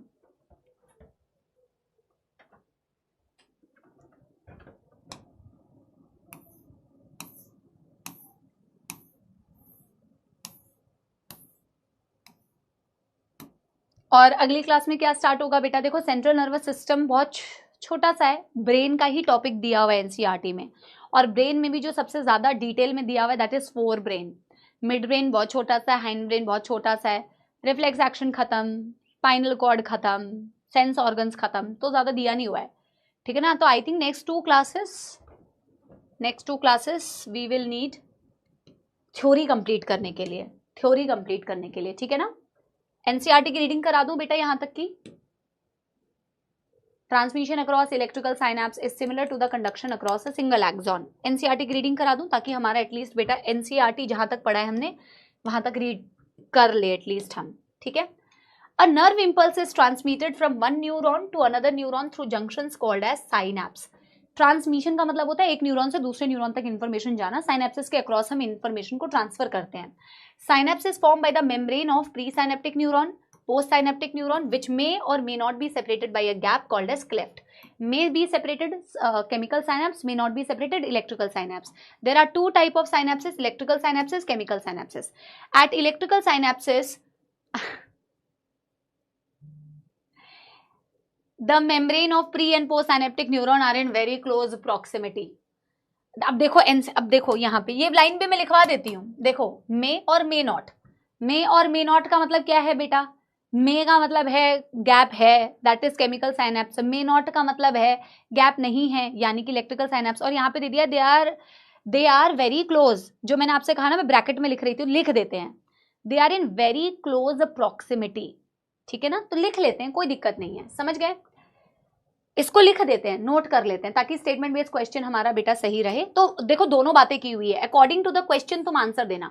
मे नॉट अगर दिया हुआ है तो ये स्टेटमेंट भी करेक्ट है, फिर आप कहोगे नहीं मैम मे नॉट तो नहीं होना चाहिए, क्योंकि गैप तो है लेकिन कम होना चाहिए गैप, है ना। तो हम इसको बेटा नहीं, फिर से कटवाएंगे नहीं, देखो ये बेटा कटवाएंगे नहीं, लेकिन तुमको ब्लॉक जरूर कर देंगे अगर फालतू की बातें करोगे। यहां पे हम लिखते हैं बेटा साइनेप्टिक क्लेफ्ट एब्सेंट, एनसीईआरटी ने लिखा हुआ है, but they are in very close proximity, दोनों बातें लिख लेते हैं, वेरी क्लोज प्रॉक्सिमिटी, ठीक है। They are in very close proximity, ये लाइन नोट कर लो, यहां जगह नहीं है तो ये जो नोट लिखा है ना बेटा, यहां पे ये लाइन नोट कर लो, they are in very close proximity. Electric current can flow directly from one neuron to another neuron across these synapses, क्योंकि आयोनिक फ्लो होता है तो करंट का डायरेक्ट फ्लो हो सकता है। Transmission of an impulse across electrical synapse is very similar to the conduction across a single axon. Very important statement based question के लिए मैंने आपको बेटा यही तो अभी बताया ना कि एक सिंगल एक्सॉन के अक्रॉस जैसे कंडक्शन होता है, क्योंकि वो आयनिक मूवमेंट है, बिल्कुल वही आपको इलेक्ट्रिकल साइनेप्सेस में ट्रांसमिशन में दिखता है, क्योंकि वो आयनिक फ्लो से होता है। Impulse transmission across electrical synapses is always faster than that of chemical synapses. Electrical synapses are rare in our body. तो फास्टर कंडक्शन है, एक तो बेटा उनमें इलेक्ट्रिकल साइनेप्सेस बहुत पास होते हैं और आयनिक फ्लो हो रहा है, और केमिकल साइनेप्सेस में क्लेफ्ट है तो ऑब्वियसली बात है वहां पे स्लोअर कंडक्शन है, यहाँ पे बेटा फास्टर कंडक्शन है। At chemical synapses, the membrane of pre and post synaptic membrane are separated by a fluid filled space called as synaptic cleft, obviously, which is very less or absent in case of electrical synapse. Do you know how the presynaptic neuron transmits an impulse across the synaptic cleft? ये तो अभी हम पढ़ेंगे बेटा, अभी हमने नहीं पढ़ा है। Chemical called as neurotransmitters are involved in the transmission of impulse across these synapses. Yes, chemical synapses है तो neurotransmitters की बात करेंगे, neurotransmitters का इस्तेमाल करते हैं for the transmission of impulse। और ये अभी हमने बेटा वैसे तो पढ़ लिया है, बट अभी नहीं पढ़ा है तो हम अगली क्लास में करेंगे, ठीक है ना। अब हम फटाफट से क्वेश्चन कर लेते हैं। आई होप जितना आपको पढ़ाया गया है, ठीक है ना, उतना आप लोगों को समझ में आ गया है। और अब हम क्वेश्चन कर लेते हैं फटाफट से। जरूर बेटा जो रेगुलर क्लासेस में आते हैं ना, जो हर दिन क्लास अटेंड करते हैं, वो तो जरूर बेटा बताया कीजिए कि आप लोगों को लेक्चर कैसा लगा। Did you learn something new, did you find it interesting, were you really engaged in the class, ठीक है ना। ये जरूर बताना, ठीक है ना। और अब हम बेटा शुरू करते हैं जो होमवर्क क्वेश्चन दिए थे। नॉर्मल कमेंट सेक्शन में फटाफट से बेटा आंसर, पोल मत कीजिएगा, अगर पोल होगा तो मैं 1-2 क्वेश्चन में भी पोल कराऊंगी, ठीक है ना। पहला क्वेश्चन आप लोग की कंप्यूटर स्क्रीन पर रहा, ये मैंने नहीं कराए थे ना, क्वेश्चन होमवर्क में दिए थे ना। यस, चलिए क्वेश्चन नंबर 1 करते हैं। In our body the neural system and the endocrine system, चलो इसमें तो 100% आंसर आना चाहिए, तो 100% आंसर के लिए पोल करा ले, करो। तो बोला है कि हाँ, in our body neural system and the endocrine system jointly coordinate and integrate all the activities of the organ. बिल्कुल सही बात है मैम, दोनों मिलके काम कर रहे होते हैं ताकि हम सारी फंक्शंस को कोऑर्डिनेटेड और इंटीग्रेटेड वे में कर पाए। फिर बोला है the neural system provides an organized network of point to point connections. बिल्कुल सही बात है, point to point communications, point to point connections या कम्युनिकेशन एक ही बात है, न्यूरल सिस्टम की मदद से होता है और इसीलिए फास्टर कंडक्शन होता है। दोनों स्टेटमेंट बिल्कुल सही है, both the statements are absolutely right. Option C is the correct answer. देखते हैं कि क्या हमारे 100% भारतीयों का बिल्कुल सही आंसर आया है। ओ माय गॉड, बिल्कुल पास, नजदीक, ऑप्शन सी 86%। ये आपके बेटा बड़े डॉक्टर साहब आ गए हैं सेकंड पोजीशन पे। अर्जुन, अनी कबीर, देवकी नंदन, ध्रुव, सिद्धांत, प्रिया, प्रांशु, तस्लीम। पता है क्या होता है, इसमें बहुत प्रेशर होता है भाई नाम लेने का। क्वेश्चन नंबर 2 कर लो बेटा। चलो इसको भी एक क्वेश्चन को पोल में करा दिया जाए, ठीक है ना। चलिए, The neural system is better organized in Hydra than in insects. Absolutely false. Insects belong to arthropod. Arthropod is a little higher in vertebrate. So neural system is better organized in insects because beta they are having brain, they are having number of ganglia, they are having neural tissues. So this statement is false. Neural system in insects consists of a brain present along with the number of ganglia and neural tissue. ये बात बिल्कुल सही है. False and true. Option 2 is the correct answer. Statement 1 is incorrect. And statement 2 is correct. Option 2 is the correct answer. देखते हैं कितने प्रतिशत भारतीयों ने सही आंसर दिया है। ऑप्शन बी, क्या बात है बेटा, 81%। चलिए, और ये सी भी दे रहे हैं। आशीष, सुमित, आयुष, निमिष, युवान, सागर, मुसैब, देवकी नंदन इज कॉमन, और पूरव एंड ब्रूस। चलो अब नेक्स्ट क्वेश्चन नंबर 3, ऐसे ही कर लो बेटा। Visceral nervous system is the part of peripheral nervous system that comprises of sensory as well as बेटा मोटर नर्व्स। बिल्कुल सही बात है। जब आप बेटा पेरिफेरल नर्वस सिस्टम की बात करते हैं तो उसमें जो मोटर न्यूरॉन्स होती हैं, आप कहते हैं जो सोमैटिक नर्वस सिस्टम है वो वॉलंटरी ऑर्गन्स को इन्फॉर्मेशन दे रही होती है, जैसे कि स्केलेटल मसल्स, और जो इनवॉलंटरी को बेटा इन्फॉर्मेशन दे रही होती है that is called as your autonomic nervous system, जिसमें सिंपैथेटिक और पैरासिम्पैथेटिक होते हैं। लेकिन visceral nervous system peripheral nervous system का वो पार्ट है जिसमें मोटर भी आते हैं और आपके सेंसरी नर्व्स भी आते हैं जो आपके विसरा से बेटा एसोसिएटेड है। तो this is absolutely true. The somatic neural system relay impulses from the central nervous system to the skeletal muscles. ये बात भी बिल्कुल सही है क्योंकि मोटर न्यूरॉन्स की बात कर रहे हैं। Relay information from the central nervous system, तो मोटर न्यूरॉन्स है, और स्केलेटल मसल्स को दे रही है। अरे यार, both the statements are absolutely correct. Option 3 is the correct answer. Question number करते हैं बेटा 4। अब एज पर एनसीईआरटी इसको आंसर देना। तो एज पर NCERT, based on the number of axon and dendrite the neurons are divided into 3 type. Yes, वैसे तो हम 5 टाइप के न्यूरॉन्स पढ़ते हैं, बट एज पर एनसीईआरटी डेंड्राइट्स और एक्सॉन्स के बेसिस पर बेटा न्यूरॉन 3 प्रकार के होते हैं, unipolar neuron, multipolar neuron and bipolar neuron. ठीक है, unipolar neuron are commonly found in embryonic stage. ये बात भी बिल्कुल सही है। assertion reason both are correct but reason is not the correct explanation of assertion। independent statement है। Option 4 is the correct answer। ठीक है ना, कि न्यूरॉन 3 प्रकार के होते हैं because unipolar neuron are found in नहीं, तो option 4 both are correct but not the correct explanation. Question number करते हैं बेटा 5। Minimum stimulus is required to open sodium voltage gated channel, as a result depolarization occurs. Ma'am, minimum stimulus तो चाहिए होता है, at least -55 millivolt का potential चाहिए होता है to open the sodium voltage gated channel. Yes, जिसकी वजह से डीपोलराइजेशन होता है, ट्रू है। Average value of resting membrane potential is -70 millivolt. ये भी बात बिल्कुल सही है। Both the statements are absolutely correct. तो option 3 is the correct answer. Option 3 is the correct answer. ठीक है ना, अगला क्वेश्चन करते हैं। Question number 6।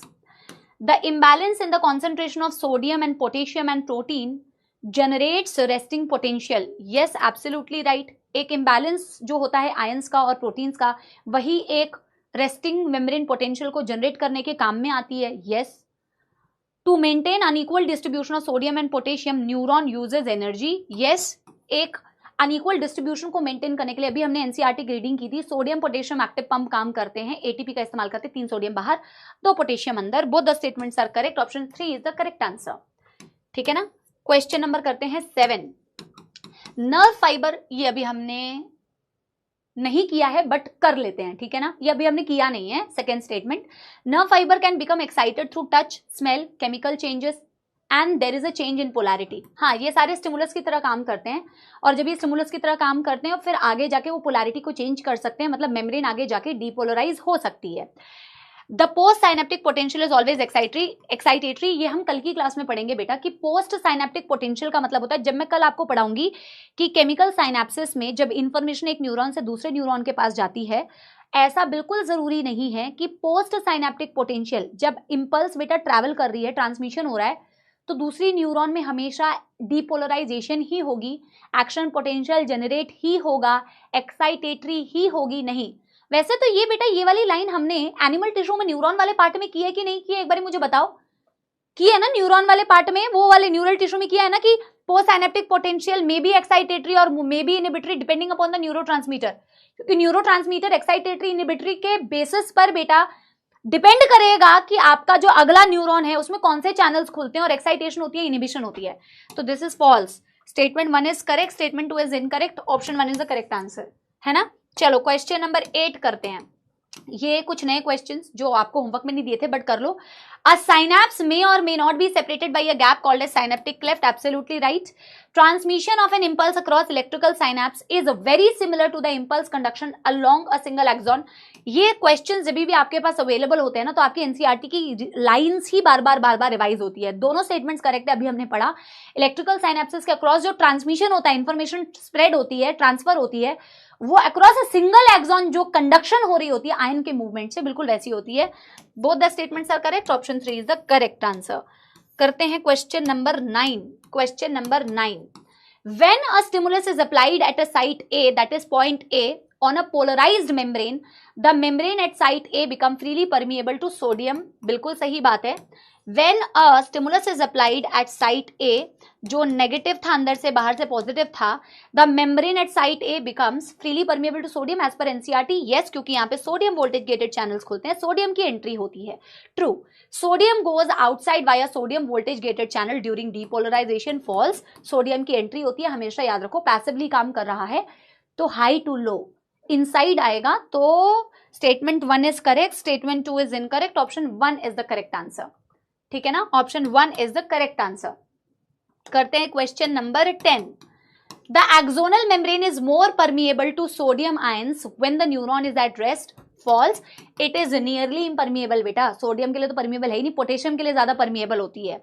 The sodium potassium pump transport 3 sodium ion out of the cell for every 2 potassium that brings in. Absolutely true with the use of 1 ATP. Correct बात है. तो first of all second correct, option B is the correct answer. करते हैं question number 11. Question number 11. During resting potential the concentration of potassium ion is higher inside the axon compare to the outside fluid. Resting membrane potential, concentration of potassium is more compared to the outside. बिल्कुल सही बात है, बाहर sodium ज्यादा.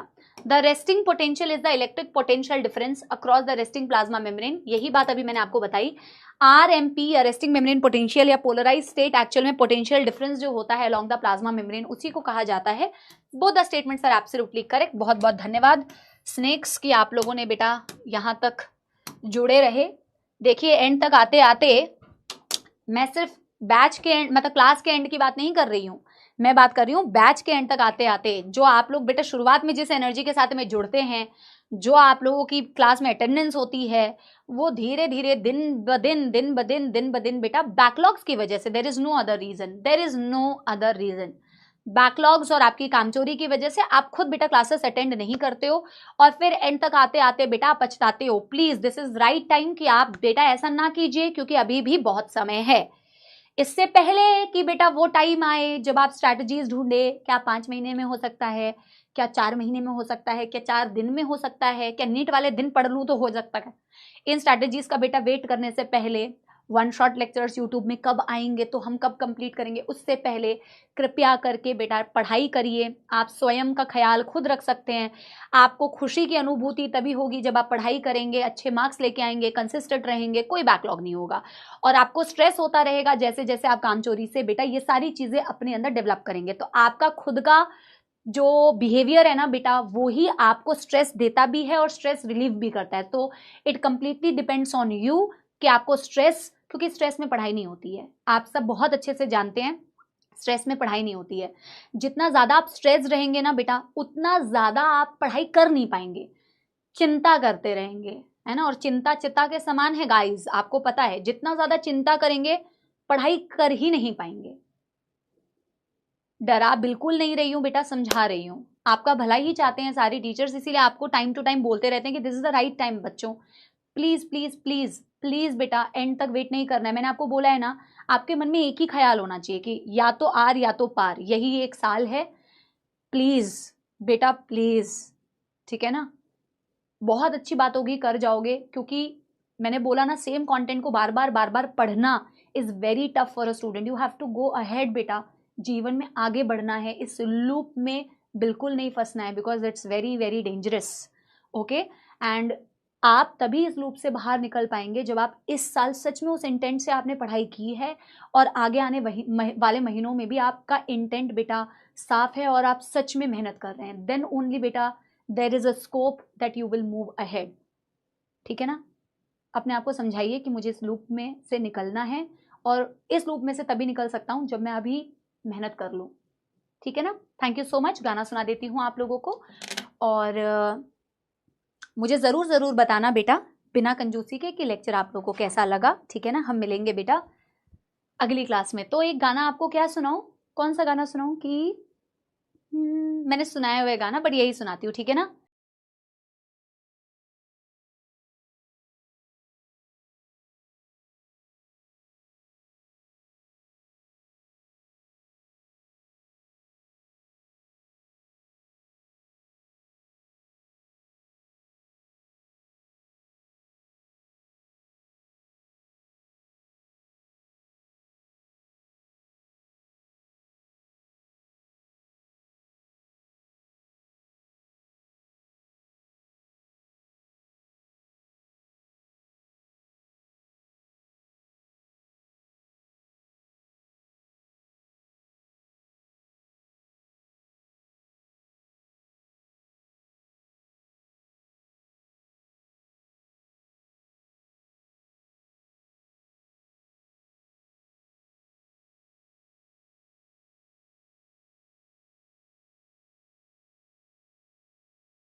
Class में, तब तक के लिए पढ़ाई करते रहिए। All the very best, bye.